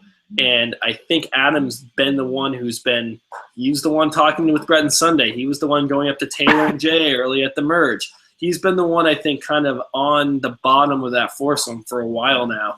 So it will be tough for him to kind of – and you saw it tonight. I mean, he straight up told Ken that he needs to write David's name down. I think Ken's going to relay that you saw. But that information is going to get back to David. And someone called me crazy, I think, for the prediction saying that David and Adam are not going to be feuding. I think that's going to happen pretty soon here. And it might happen earlier than we think. Yeah. I think they have to. Otherwise, I think they have to if Adam wants to win the game. And we clearly know Adam wants to win the game. So absolutely. Giovanni Orana, should Brett pray for a reward so he can party, eat some food, and then win immunities a la Bob and Fabio? I mean, I think that's probably Brett's only chance is to just win immunities to get to the end. I think he needs to do that more than Jay even needs to do that, although everybody's – No, I really think Brett's done because that group of 4, if Jay wins immunity, Brett is gone. Brett is gone. I just really think that. Like, I know Adam should go to Rocks, and I feel like he probably will try to force it, but I also feel like they might – I don't know. It's going to be tough, this final 6 here, because it's not a clear 3-3 divide. No, it's not. I mean, Adam hasn't really officially flipped over. That's kind of us talking, and it's so hard to flip at an even number because you're flipping the tie. Essentially, what needs to happen is for Adam to get Hannah to flip with him, which he still could make happen. And Hannah's a smart girl. If she really wants to win, she can back up her Sunday, vote with some reasoning that we already discussed. And if that was her mindset instead of the mindset, oh, I really like David and don't want to vote him off, it depends. Like if it was that lovey-dovey, emotional, like I just want to be here with Ken and David, then, it's going to be super tough for Adam. But if, Hannah was saying, look, Sunday it was going to take up a spot, I can flip with Adam next time to vote out David or Ken, depending on which one loses immunity or both of them do, then that will work. But to say that Brett needs to win immunity, I don't know. Jay needs to win immunity much more than Brett does because Brett can hang around for a vote or two, and I don't think Jay, you don't want Jay hanging around. Do you really think that Brett's going to get to the finale without, or do you think he'll get to the final three? Oh, without winning I don't immunity? think so at all. Yeah. But that's. I think he has the least chance to get to the final three. I honestly believe that. Right, and I think a lot of that is more based on editing than it is his current game position. Mm-hmm. Yeah, probably. At least for me, where like I don't see him as a finalist. He hasn't been shown to us that way. Mm-hmm. Let's see here. Larry Miller, I think Brett can win. As Jonathan Penner said, he has a good story. I mean, yeah, he definitely has they all have good stories right now. It's just Jay, David, and Adam have the best stories. What's Brett's story? That he lies about being a cop and he's a funeral director instead? Well, I think it's more that his whole alliance from day 6 started falling apart, and he was able to survive it. He gets to Ikabula. As Ikabula, starts voting each other off, as his old alliance members start voting each other off, Brett survives that whole thing, and he's the last one standing from that big alliance that started turning on each other on day 6. Yeah. I mean, that's the story that you're telling me. That's not the story. And I'm not saying that's not true, but that's not the story of this season at all. No, it's not the story of this season. That is the story. They haven't highlighted that, I mean. Yeah. So that's kind of what I'm saying. And he did have that one really, great moment with Zeke, but having that one, moment that of course was going to be included in the Millennials versus Gen X theme, where it's one millennial and one Gen Xer talking about, coming out and all that stuff. Of course they're going to include that. So if Brett wins this thing, that would be so hilarious. I would love that, honestly, because Brett's a fun guy. He's actually played a pretty solid game. Like you're saying, he has survived so much. I just think it is so unlikely. It'd be funny, though, if the editors completely pulled one over on us and Brett ends up winning. One of these times they're going to do it. Where, like, at some point, like season 40, every fan is, doing Edgic and listening to recaps and stuff and so invested in figuring out the winner. And someone like, Brett will just, he's the winner. Yeah, I mean, it kind of happened with Natalie White, dude. Like, it's not far off. Yeah, it's true. There's a lot of, other circumstances surrounding that whole situation that we've talked about a lot, so we don't need to go I'm just down saying that. Right. Giovanni Oriana, was Will good casting? Yes. I think so, too. I know he was under-edited, but I think he's a good person to have on the show. You're going to have an 18-year-old. He was intense, man. Yeah. He was intense. We see the young kids come out so many times and just kind of be the follower. It's just their natural instincts. They've always been around. I mean, if you think about it, if you're only 18 years old, or even if you're only 21 years old, your entire life, you pretty much have gone to school every day or gone to summer camp every day and always have somebody who's an authority figure in every room that you're in, whether it's a teacher, whether it's a coach, a parent. You're really not on your own at all. So when you get on Survivor, that's your first instinct is to look up to an authority figure and follow someone else's lead and be told what to do.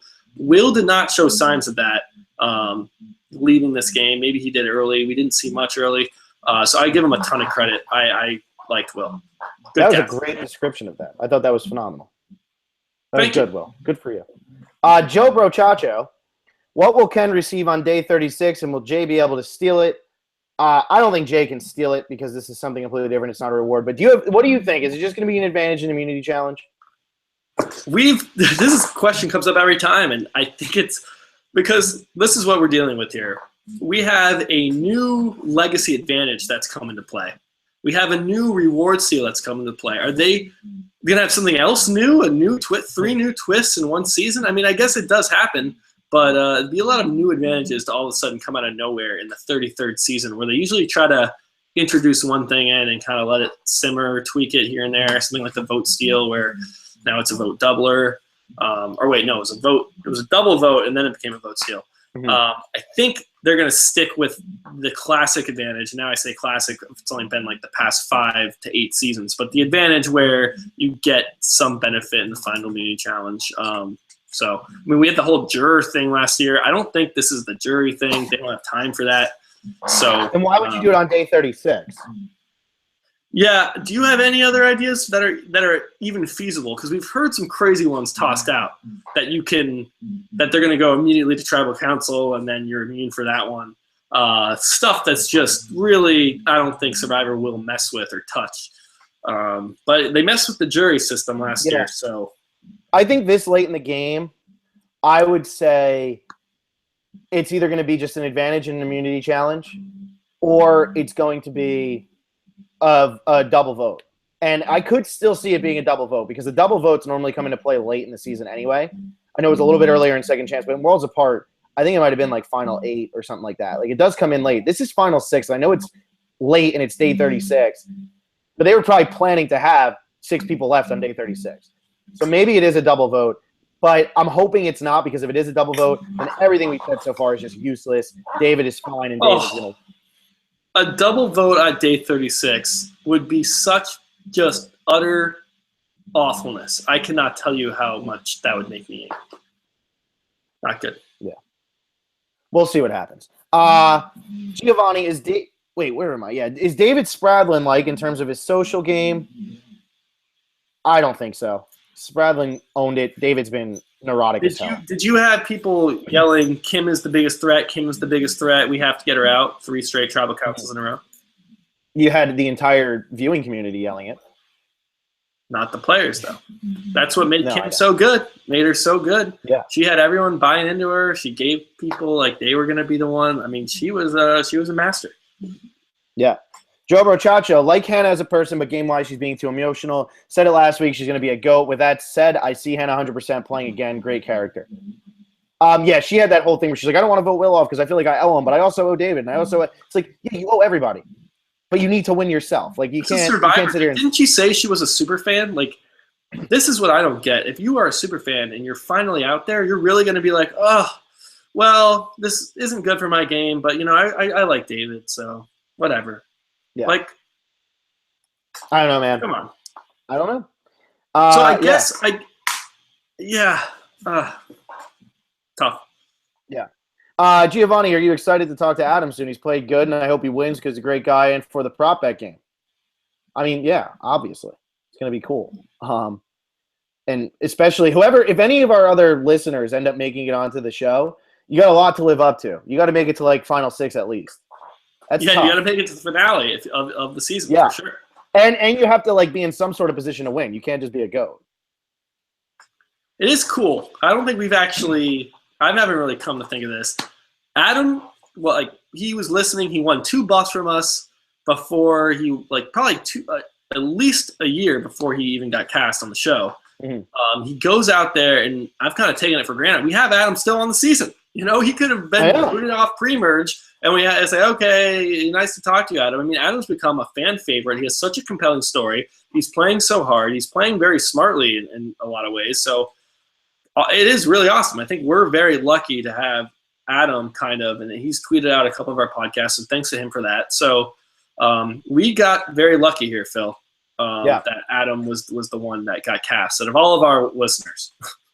And I always, just really quick aside, I read Mario Lanza's Survivor book when it was worth playing for, and he was so excited going into Australia because he had somebody on that cast that knew his brother. He was going to get to do an interview. The guy had agreed to do the interview, all this stuff. He was so pumped, and it ended up being Nick Brown. And if anybody remembers Australia, Nick Brown, he was pretty much the first invisible boot. So it was really funny. Like, we could have had that situation, but instead we got somebody went out there and made a move here. Yeah. So good for him. Glad he's still in. Adam Heinrichs, who predicted that Hannah would be the last woman standing? I definitely did not. I thought her and Sunday were the last 2 women standing. I thought they would have been the first 2 women booted. Yeah. There she is. Go him. I mean, it's hard to predict last man, last woman, like before the game starts. It's like, I don't know if we ever do that. Maybe that should be included in one of our games. It could be. Adam Heinrich, what are your thoughts on David's fake idol? We kind of talked about that. It doesn't look real. We don't know, though, like why it's even coming up. So that's tough. Last Twitter one, at least for now. Adam Heinrich, if the fan favorite award came back, who would win and who would come in second and third? That's interesting. I don't know who the fan favorite on this season is. I would think Adam, just because of what is going on in his personal life, and I'm pretty sure it's usually. Do they still do the fan favorite award? No, they don't. They don't. Yeah, what was it, like $100,000 to the fan favorite? So I could see. I mean, Adam has been a pretty compelling character from the beginning, playing hard.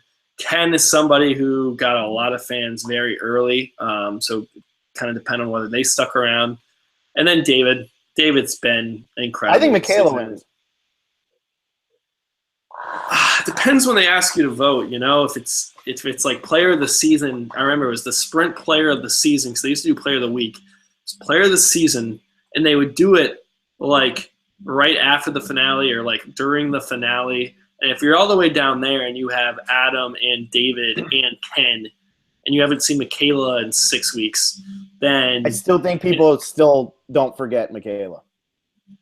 Yeah, I don't know. It'd be interesting. Too bad we don't have a fan favorite. Maybe we should do our own fan favorite contest with. We could. If you guys want to just comment who your favorite is, we'll get like 20 votes for it. That'd be sweet. Whatever. That's 20 more than we have now. All right, I'm finally going to jump over to YouTube. I mean, we might be here till 4 in the morning. But KL Rain, do you guys think Jay is giving Tyson blood versus water types? Pretty surfer boy, gamer brain, and I'm going to beat all you idiots attitude. Jay made it clear he's playing for his mom and sister, like Tyson made it clear he's playing for his girlfriend. Will is his Jervis that talks about making big moves but never really works out for him. I mean, this was obviously before the episode, so. Right. I mean, I see Tyson and Jay comparisons. Sure. Like, I think they're both, like, they're physically gifted and they're, smart guys that, are playing very hard and care a lot about the game. So I think that's a good one. Yeah. Michael Feeney, we'll talk about that. That's the season 34 question. We'll talk about that at another time. X Guns Montana, who wins if Jay doesn't go to Final 3? If Ken wins, you should do a giveaway. Ken's not winning. Yeah, so you should do a giveaway. I'll give away. What will I give away? I don't want to say something that I shave my head. Yeah, because we always see your stupid perfect hair. My hair is far, far from perfect. I can tell you. But it always looks so good on the show. It's always perfectly parted. I see you in person, you look like you just got picked up off the street. But on the show, it always looks great. Well, I mean, I take the show very seriously. My life, not so much. Yeah, Will actually is a makeup person. Oh yeah, we have a whole department, lighting, everything. Yeah, as you can tell. Anyway, Gregory Fuller. They made it really obvious that Will was going in the first tribal. The second one was very entertaining, though. I agree. I thought it was 100% going to be Will that first one, and I feel like that was like the get this one over with boot. We can't do a full episode on this. And then the Sunday one was definitely more interesting. Yes, in agreement there. Though I did think Sunday was going also. Yeah, I know you said that. I really didn't think it was her because she didn't get anything. And normally this late in the game, when people go home, they at least get one. Yeah, and then I'm going to just throw this back at you. Double boot episode. So yeah, I know. You're right. Gregory Fuller, Adam is in a really good position because David wants Jay and Jay wants David out the most. Yeah. Adam is not being looked at as the number one target. I thought tonight he was going to put himself in a lot of trouble when he mentioned to Ken, like, hey, I'll help you out. And then he comes back and he says right in front of everybody, hey, I just did it so that David wouldn't win. I thought Adam was going to somehow get in trouble here, and he didn't. Yeah. It worked out. Yeah. Gamer Girl, since this is related to the episode, I can bring it up. I was going to save it till off-season, but since it happened this episode, it's relevant. I've been watching vote-offs of the past seasons on YouTube, and I noticed something. Torches in the older days would sometimes get snuffed out due to weather, and since it was raining at Will's tribal council, how do you think they prevent this from happening nowadays? Well, I mean, the area they're in, I think it's covered with like Strauss, you can still get drips on you, but it's not like they're completely uncovered. And torches, I don't know if it can probably survive a couple raindrops. I don't know. And if it does go out, they can just relight it, right? It's not that hard to do. They do relight it. I know Jeff talked about they sometimes like relight them like when they're not looking right before the votes are read. But I mean, at the same time, I think they pretty much try to cover the torches nowadays. They don't really try to cover the players though. The players still get soaked. Yeah, and Taylor's comment, this is going to be the driest they'll be all night, just rubbing it in. Taylor's a lot of fun. He's going to go back and be doing shots with everybody. Wentz Acosta. So what would anyone do if Hannah wins this game? Adam talks about transformations, but arguably Hannah did the biggest turnaround. Add to the fact that most think she's a GOAT from her quote about Sunday taking the spot she earned, which can also be read as her saying she's a GOAT. And she has been very vocal about certain moves, especially tonight, and we may have an underdog story on our hands.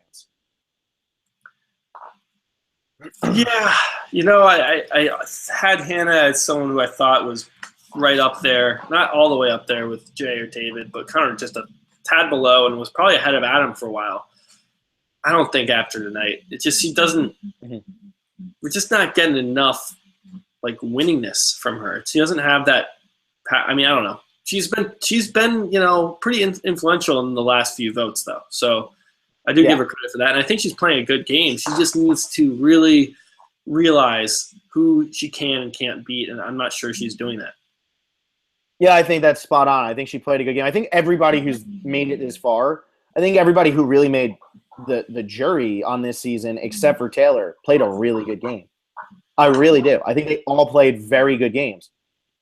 They're just getting beat by better players. That's really all it comes down to. Mm-hmm. Gregory Fuller, MVP Adam for bonding with Jay and helping Ken win the challenge to either David or Jay would be immune. LVP Ken for Adam helping him in the challenge, which pretty much means he's a GOAT. I think Ken wins that without Adam's help. I don't think he ever figures out how to spell millennials. Yeah, that's pretty funny. And then Ken, I don't know. I'm not going to give him LVP. Who is LVP tonight? Oh, man, I don't know. I don't know. I was thinking it was going to be Hannah for not agreeing with Adam to get rid of Jay, but they get rid of they get rid of Hannah, or if they get rid of David, man, that's not good for Hannah. Now that you've really got me onto this, she knows Adam's going to probably flip over to I don't know. What would Adam do in that situation? Is it just 3-3? She doesn't want to be 3-3? We talked this out, I thought. I was comfortable with saying, okay, Hannah, I get why you voted Sunday, and now I'm going back to it. What did we agree on? I'm losing my mind here. What did we agree on why Hannah got rid of Sunday? Yeah, because if you get rid of David... she didn't want to get rid of David. If she gets rid of David, she knows Adam can just easily flip to the other three if he wants to. She has no out. David was her closest ally, plus David knows Ken's not going to help her. But why would Adam flip over to the other three when one of those other three people are Jay? Well, I'm just saying if he can't ever pull the numbers, it's more likely in that situation that Adam would go to those three instead of sitting there with David. No, because I think that's fair. Or he could also go with Brett and Sunday, vote off Jay at the next one, and then just be with Brett and Sunday and vote off Hannah or Ken. It must be that, and that's thinking pretty far ahead, because I don't think you can say that if they vote out David, that Adam's going to go over to Brett, Sunday, and Jay, especially when Brett and Sunday had already said, look, Jay's the threat. We got to vote out Jay. So I think if they get David out here, Hannah they don't write down Sunday. They get David out. Then Adam, Ken, and Hannah, all they need to do is pull over Brett or Sunday, which they would do easily to get out Jay.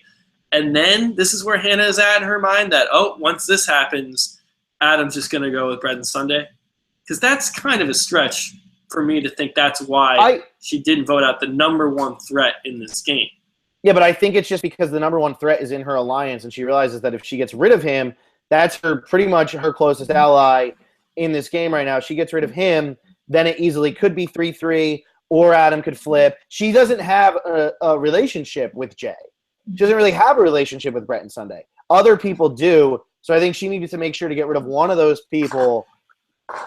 She has some options. And she gets rid of David. She can love Ken and Adam. This is what it comes down to for me.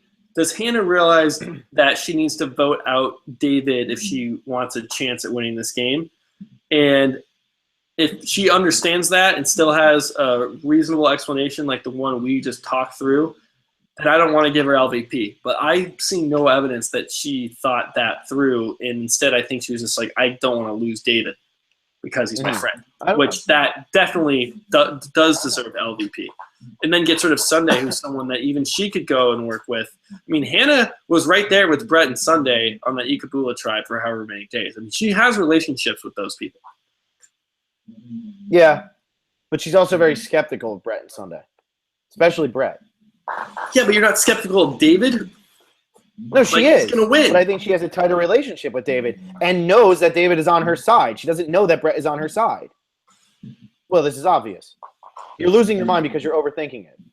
We need to move on. No, I'm just saying if I'm Hannah and you have the numbers to get rid of David, how do you not do that when you know you need to get rid of him before there's only 3 more tribal councils left. And yeah, she gets rid of David now and it's 4-2. Or she gets rid of Sunday, it's 4-2. She can get rid of David at the next one. If she gets rid of David here, it's 3-3 or it's 4-2. She's not going to end up in a situation where it's 5-1. I mean, there's no difference between 4-2 and 5-1. She's up 4-2 in this other situation. But what I'm saying is if she gets rid of David, she only has 3. She's not going to get Brett and Sunday. Who says? Brett and Sunday have said they want to get Jay out. That was the first thing they said that. So, I mean, for her to want to get Sunday out, and now we're going back to because now we're finally getting into the nitty gritty here. If Hannah votes out David, then she can easily get Brett or Sunday to flip on Jay. Everyone knows Jay's a threat. I think everybody knows this. And if her reasoning let me ask you something. If she gets rid of David and Jay wins immunity, who goes home? Then you have Ken and Adam. You can.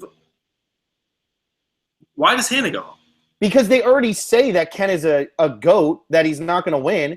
And I think that the other side, if you're Jay or if you're Brett and Sunday, Adam has shown that he'll work with you.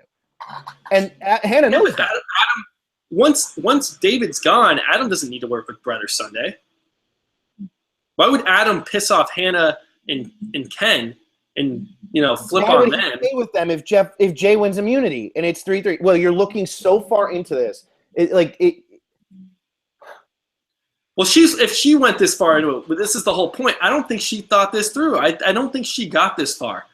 And what I'm saying is if you vote out, if her reasoning is like, I'm going to vote out Sunday because I know I won't be able to work with Sunday or Brett to vote out Jay, that's not true. So I don't think that was her reasoning. So I don't know. We can move on from this. I'm not sold that this was the right move from Hannah.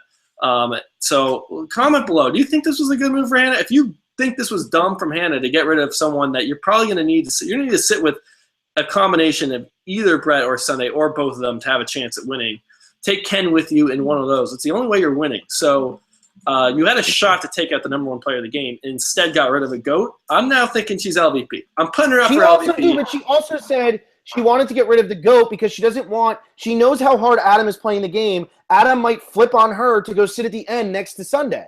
That's what she's worried about. She's worried that Adam is going to flip to sit next to Sunday. So that makes perfect sense for her to say, no, I need to get rid of Sunday because I know David is loyal to me. I know Ken is loyal to me. And I know that if I do this, Adam has to be loyal to me. And the worst he can do is cause a tie.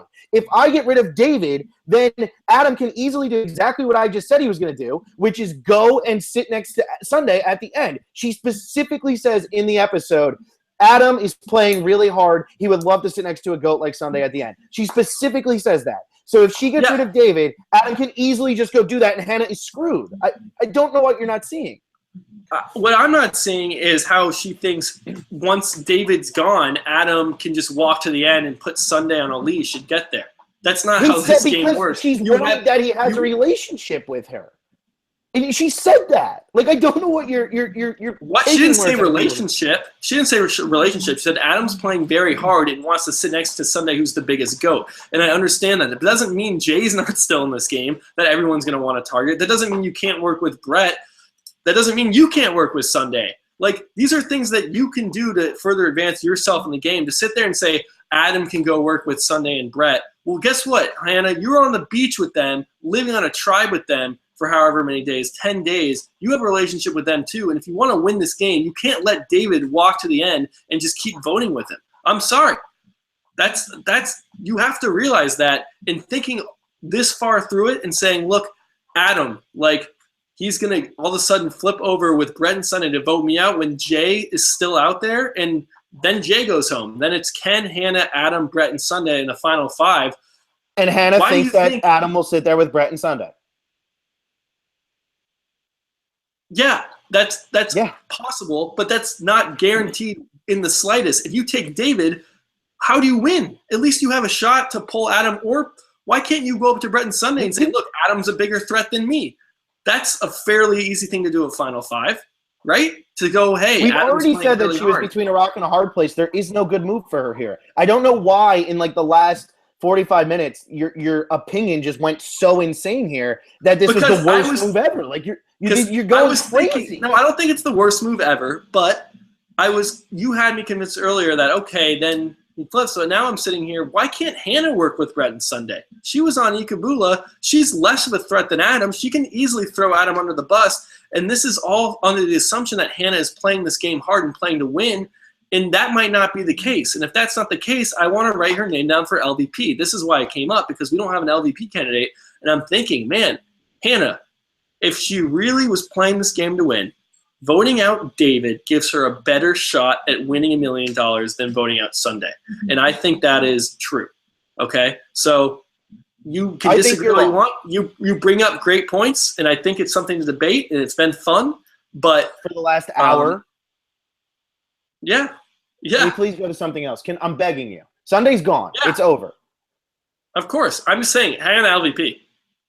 Yeah, Hannah is LVP. I never said she wasn't. Oh, I think you were the one defending her move for the past 15 minutes. I'm not. I'm defending her move. It doesn't mean she's not LVP. Like it still wasn't. So why did she get LVP if she made this great move? Oh my god, dude! Because you're sitting here saying that this move was like the worst thing. It wasn't. It wasn't the worst thing. Why are we even talking about this anymore? She's not going to win. Okay. Hannah's not going to win. She's not going to win. God, we talked about this for seriously like 15 minutes. Move on. It's good stuff. It's good stuff. AT&T, definitely a good episode from Ken. Though it's not enough to make me think he even has the smallest chance of winning. That's too bad. While Ken isn't going to win, I definitely had fun watching him throughout the season. Gregory Fuller, we have 4 players left who can win going into the final tribal or going into the final. I guess we really only have 3 because we pretty much just poked so many holes into Hannah's thing. Geez, there was no way for her to make a good move, but I guess we could talk for another hour or so about how it was the worst. Not the worst. I never said it was the worst. Too bad for Will. I liked him, but he did get cocky. And as for Sunday, wait, who's Sunday? I don't think Will got. I think Will got a little cocky, but I don't think he got like. He didn't get annoyingly cocky, like rubbing in people's faces. It was cocky to the camera, which is much more okay than walking around camp strutting, you're next, you know? Like, we do see people do that. So at least Will was just yelling to the camera. You see Jay called them all fools again. Yeah, they're fools. Yeah. Like you. Yeah, I guess, dude. I mean, whatever. If you go look at the stuff over here, even Wentz is like, Will is trolling you. I think they're just praying that you're trolling me because it was just such a dumb argument. Dylan Peddle, great episode. So, awesome to see a finale where 4 people can win. I think this has been the most people in the finale that have a shot at winning for a while. Hannah is also the sole female left in the game. That's observational. But yeah, I mean, this is definitely, I think, one of the best finale groups ever. Dylan Peddle, would be great to see both Jay and Adam in the final 3. This would be great to end their yin-yang relationship, and they're both playing for their moms. Yeah, Jay finally had a hashtag. This season hasn't had many hashtags, so there was that one. I'm just reading the live chat right now. It's so funny. It's so funny. It's so funny. Jesus. It's ridiculous, dude. We went on for way too long about that. That's all I'm saying. I mean, I still think if you're Hannah, you got to get out David. I'm sorry. No, nobody cares. All right. Anyway, what do you think if Jay and Adam, and I know we're going to talk about this, but do you think there's any way Jay and Adam can actually sit next to each other at the end of this game? No. One of them will be fourth place if they're in the final four, right? If they're both in the final four, if they both don't. Okay, the only way it happens is if you have David, Adam, and Jay, and then probably Ken or Hannah. A four of like that, then two of them have to be there just by, because if David would have to lose immunity and then get voted off.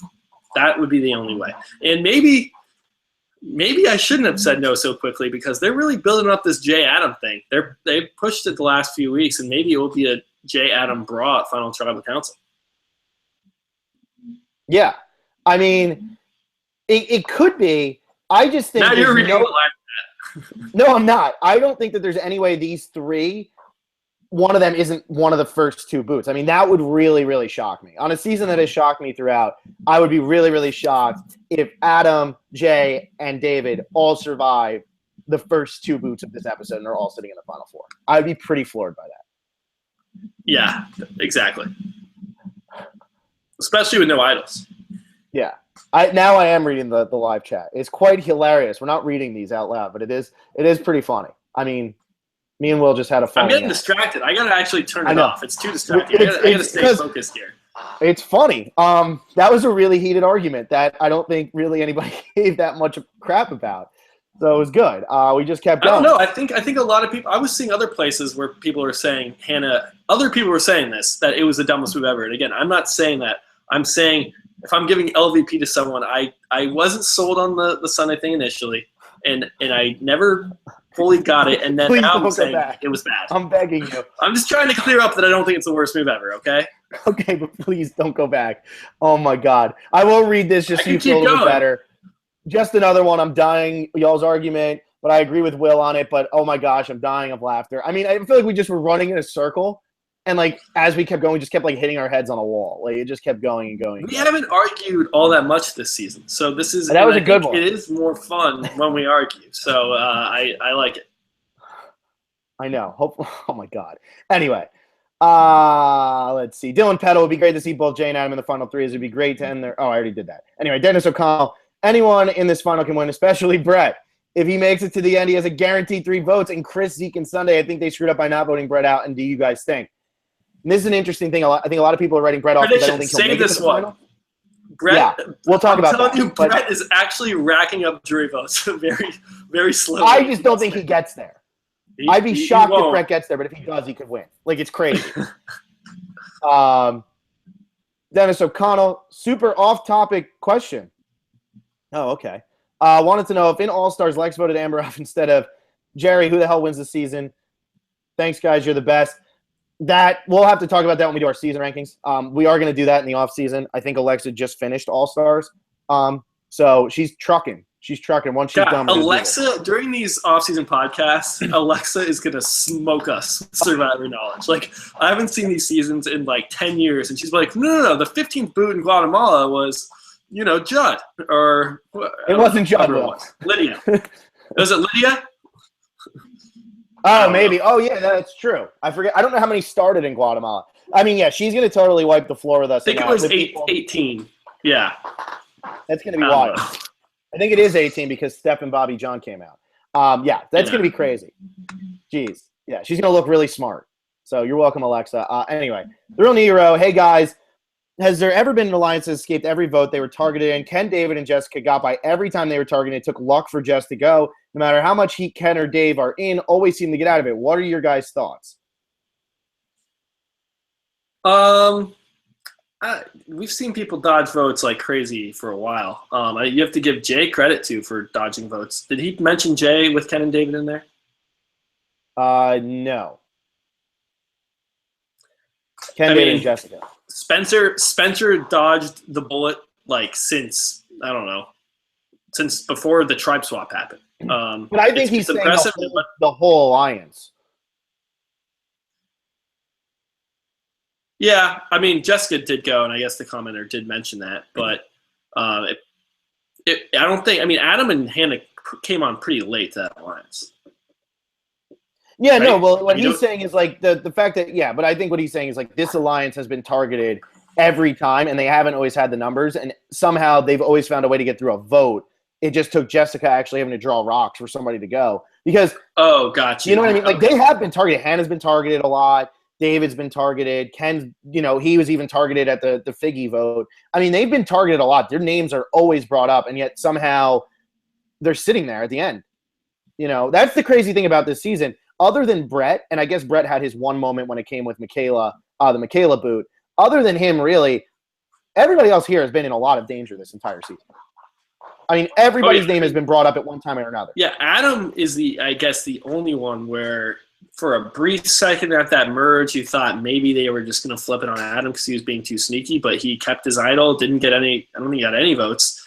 And then since then, I don't think Adam's been targeted all that much, right? No, not really. No, yeah, I'm surprised too. Yeah. He's played a great game, man. Yeah. The Real Negro, could you guys see David turning on Ken in the Final Four? I can't see Ken doing it, but David has been so paranoid lately. I think he would do anything to get to the end, and David is really starting to annoy me. I'm really starting to like Jay, but I think it will be really hard for him to win 3 challenges in a row unless the 5 are stupid to keep him. I mean, like Gregory Fuller says here, why would David turn on his GOAT Ken? There's no reason for David to turn on Ken.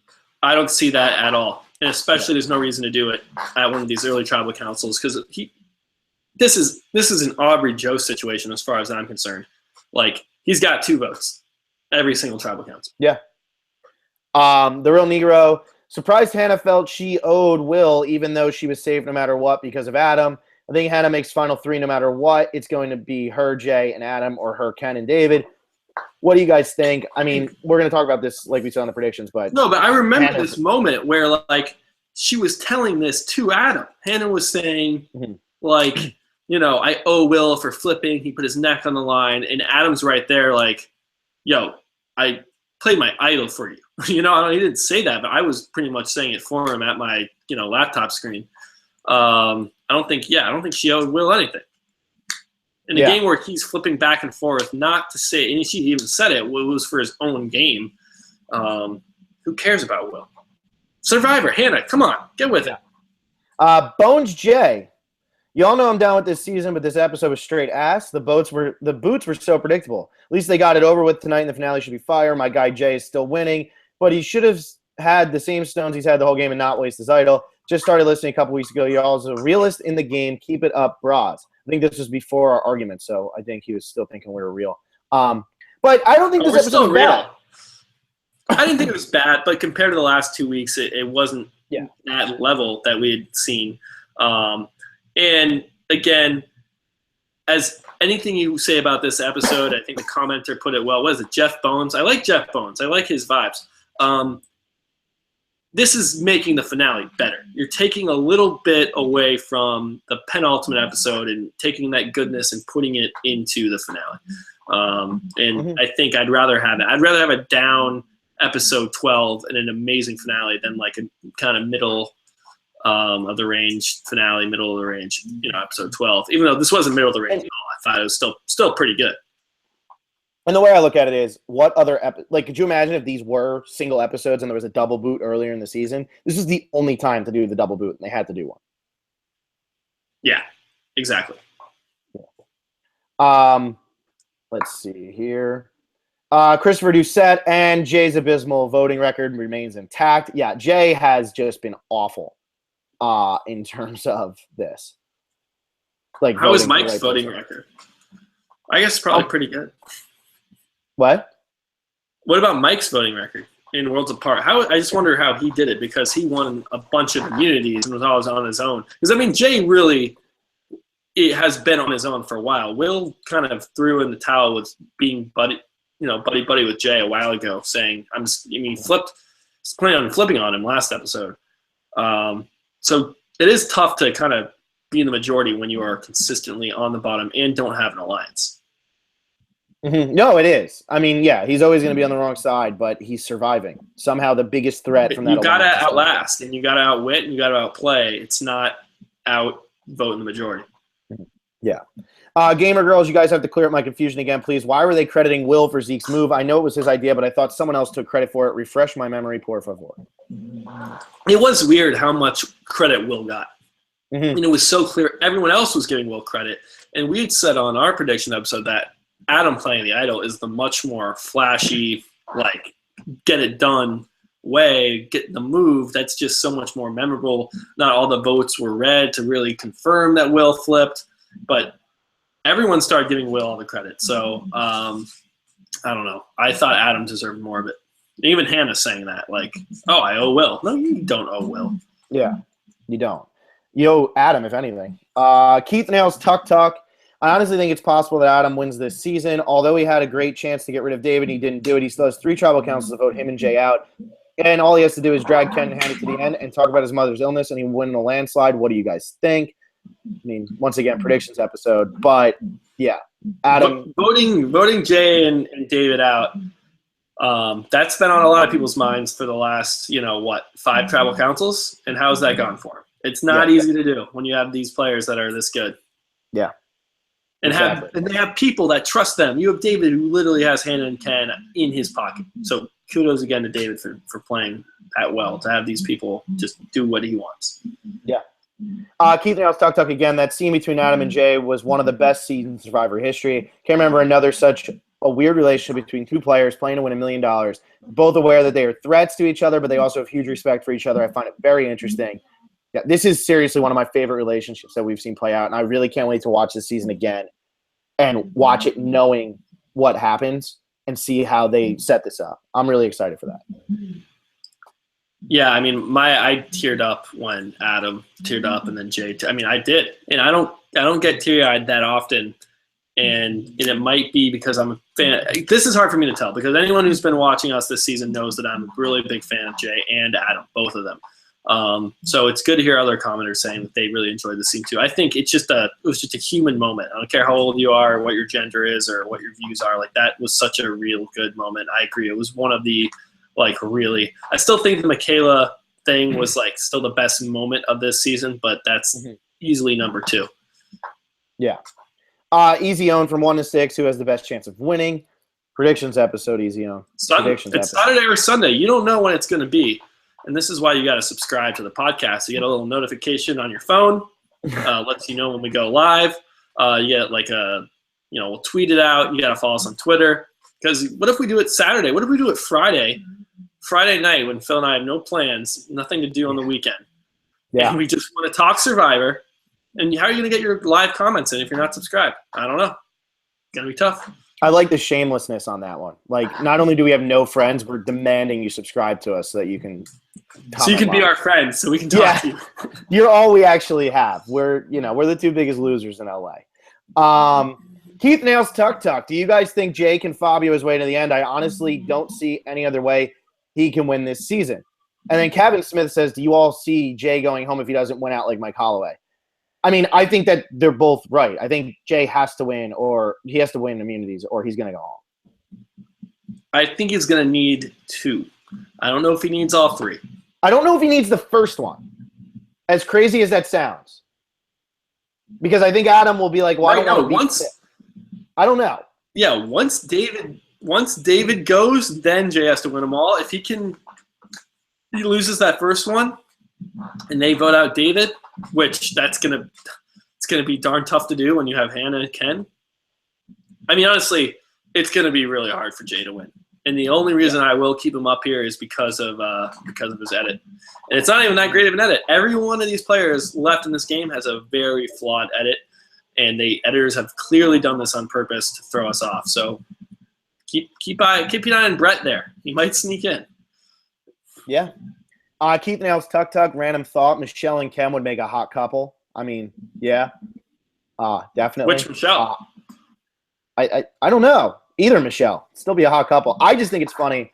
I actually watched this today with one of my friends, and we were watching it, and he just goes, does Ken do anything in this game except sit there and act like he's posing for modeling photos? That's really what Ken's been doing this entire post-merge. He sits there, and they put the camera on him, and he's always got that same face where he looks gorgeous sitting there at the thing. Don't paint Ken as some doll, okay? Don't do that. I'm going to let That you brings sit on back. that. I just wanted to sit Back, it brings back very, sad memories from Ken's childhood. It's not nice. Yeah, I hear you. Anyway, Gamer Girl, one final thought. If I got the job of comment curator, when do I start and how would I curate comments? Just message one of which comments to skip. And do I still get the comment as comment curator? That's really important to me. You brought a comment curator and we actually did get like resumes. I think we will need a comment curator at some point. And I think hopefully next season we are getting too many comments. It's gotten to a point where we are actually getting too many comments that we are staying up too late. I'm losing sleep over it. And we have a lot of duplicates, and we like to read everybody's. It's been kind of one of our, I don't know, like hallmarks of our show. We read every single comment we get, and it's kind of sad that will have to come to an end. Eventually, it just won't be possible. It'll make the show unviewable. It'll be 6 hours long, and we won't be able to do it.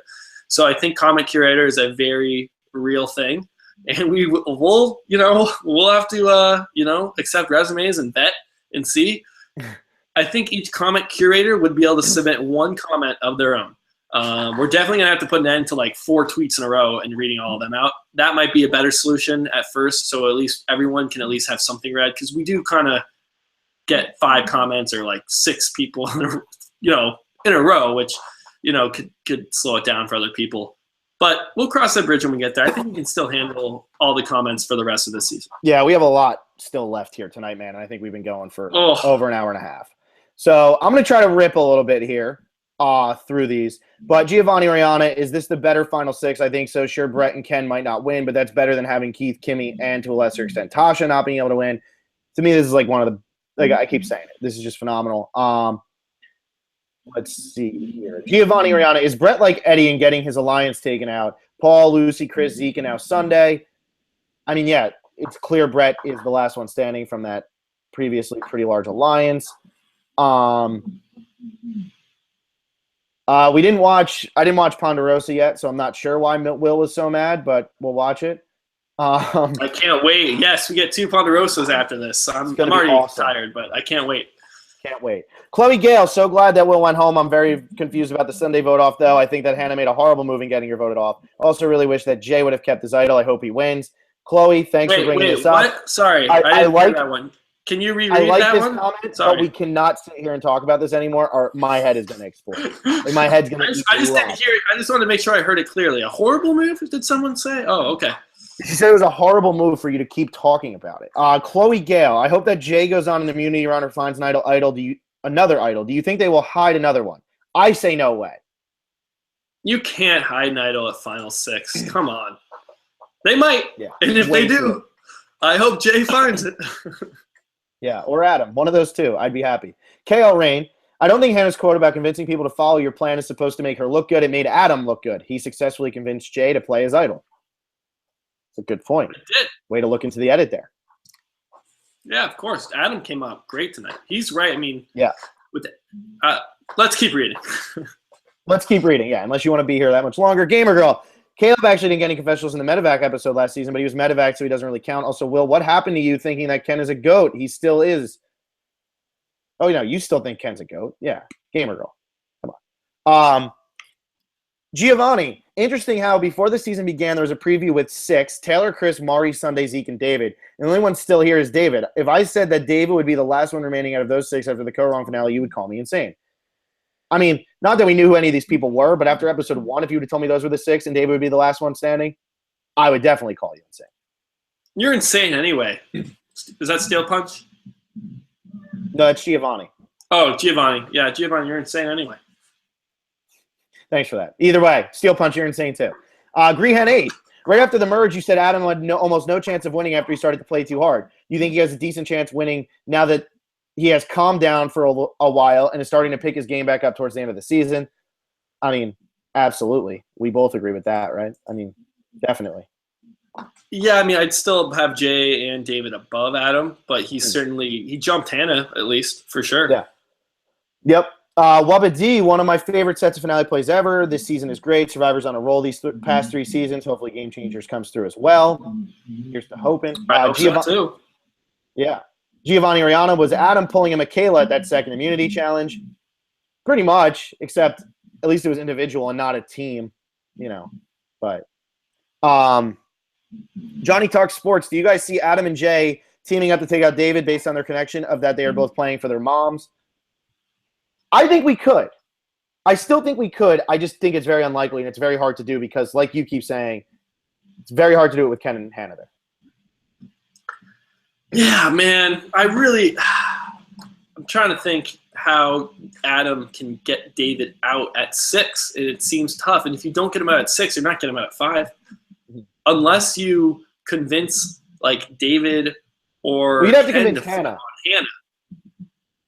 You have to but I think you'd have to convince Hannah that David's going to win the game if he sits there at the end against her. Yeah, you'd have to convince Hannah, or if she's not willing to vote David, have Hannah vote out Ken, and then you have just ride Brett, Adam, Hannah, have that be your final 3, and hope that you can vote out David and Jay, and they don't win immunities. That'd be super risky. That likely won't happen, but also an option because this is the thing, and I think Adam realizes this. If you vote out Jay at final 5, you're done. Mm-hmm. Or you're at final 6. Yeah, if he votes him out next, he's done. How does Adam get to the end and win at final 6 if they vote out Jay? And this is something he probably went through his head a bajillion times on that island, and I don't see it. I don't see how, especially if Hannah doesn't flip now, why is Hannah going to flip at final 6? And maybe she will. So we'll see. Yeah, I think that's fair, though. Jason Obermeyer, I'm glad Sunday went because she was a waste for a finale spot. Now there's only one girl left. Could you see Jay voting for Adam to win? I absolutely could. I mean, I think they vote for each other at this point. Exactly. Joe Prust, do you guys feel like Jay is getting the final juror boot because it's kind of looking like that at this point, which is disappointing, but he's still my winner pick? It's either him or Adam, I feel like, and the other one could sit at the final 3, or the other one could be David too. It could be David. Yeah, that's true. I don't know. I don't feel like David goes 4th, though. I think that's a hard thing. That's going to be hard for that to happen. Anyway. Wentz Acosta, just a step away from Survivor, as we usually do when it comes to me. What's on the radio is currently getting on your last nerves. We don't listen to the radio. Sorry. We're trying to rip through Wentz's. Wait, speak for yourself. I listen to the radio. I don't listen to the radio. I listen to my iPod all the time. And then Spotify. That's it. I could get into radio talk, about radio talk, I mean. That's for another time. That? Yeah, I was going to say. Not now. Not now. We're trying to rip through. We're almost at 2 hours. AT&T, I get major coach vibes from Ken for some reason. I mean, yeah, he's like a calmer coach, I guess. Proud Nurse. Will, how is Brett playing a solid game? He has been on the wrong side of almost every vote. Not good at challenges. The social game is mediocre at best. Phil, please back me up. Man, I miss Proud Nurse. It's been a while. Yeah, where is Proud Nurse been? I think Brett, to making it to final 6 and having 3 of your alliance members on the jury, that ain't half bad for not having the numbers and never having an idol. And, I think he's doing what he can. I didn't say he's playing a great game. Solid doesn't mean great. I don't even think it means good. I think it means, hey, it's solid. He's still in it, and he made it to the finale, and he's not a goat. And if he gets to the end, he could win. I think that's kind of what you were saying, right? He's in the finale, and he's not a GOAT. So let's give him some credit because we haven't given him enough credit throughout the season. And Proud Nurse, where have you been? If you had watched us this whole season, you would know that I haven't given Brett that much credit. So it was time to give him credit now. I miss Proud Nurse putting you in your place. I do, and I wish I could have agreed with her on this one, but I sadly understood where you were coming from. That's right. I hate to say it, but I sadly understood, Proud Nurse. I'm sorry to let you down. Wentz Acosta, quick question. Have you guys ever seen Survivor Brooklyn? I don't know what that is. Do you know what that is? I have no idea what that is. Let's stick to season 33, episode 13 for the next Yeah. Sheed Hassan. Tonight episodes should have been called Michaela's Revenge episode with Will leaving and Jay losing his idol. I mean, it's about time this happened. And if this is Michaela's Revenge, it has nothing really to do with the Michaela boot anymore at this point. It happened long enough down the road that it's not because of the Michaela boot that Will went home tonight and Jay lost his idol. So that Michaela move really doesn't have that big of an effect on this tonight. Not in the slightest. Which makes Will super happy. Sheed Hassan, the only way this season gets ruined for me is if Brett wins it all. I mean, I would be down with any of them. I would take that. I would take them all winning. If Ken wins, that would baffle me. That would just. But it would be insane. You would have to sit there and be like, "Wow, how did that happen?" It wouldn't ruin the season. It would just be like, "How?" Yeah, and I loved that last year when I thought Aubrey was going to wipe the floor with Michelle in the final tribal council, and it slowly started turning. I was like, "Oh my gosh, Michelle has a chance here. Please be Michelle. I would love the underdog to come pull it off."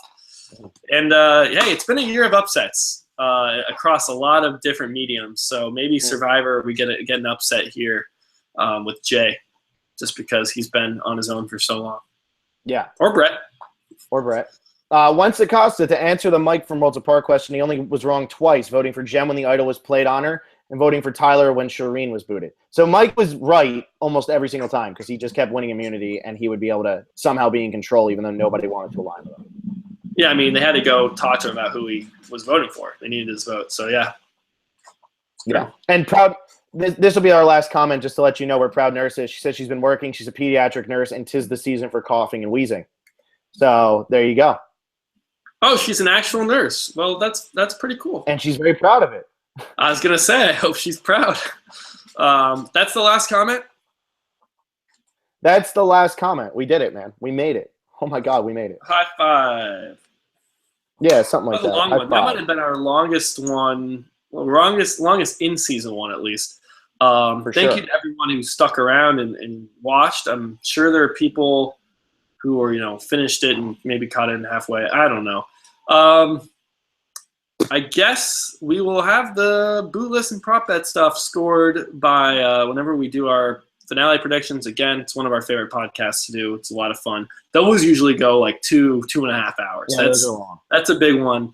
Especially with 6 people left. Yeah. Again, the Kickstarter link is in the description.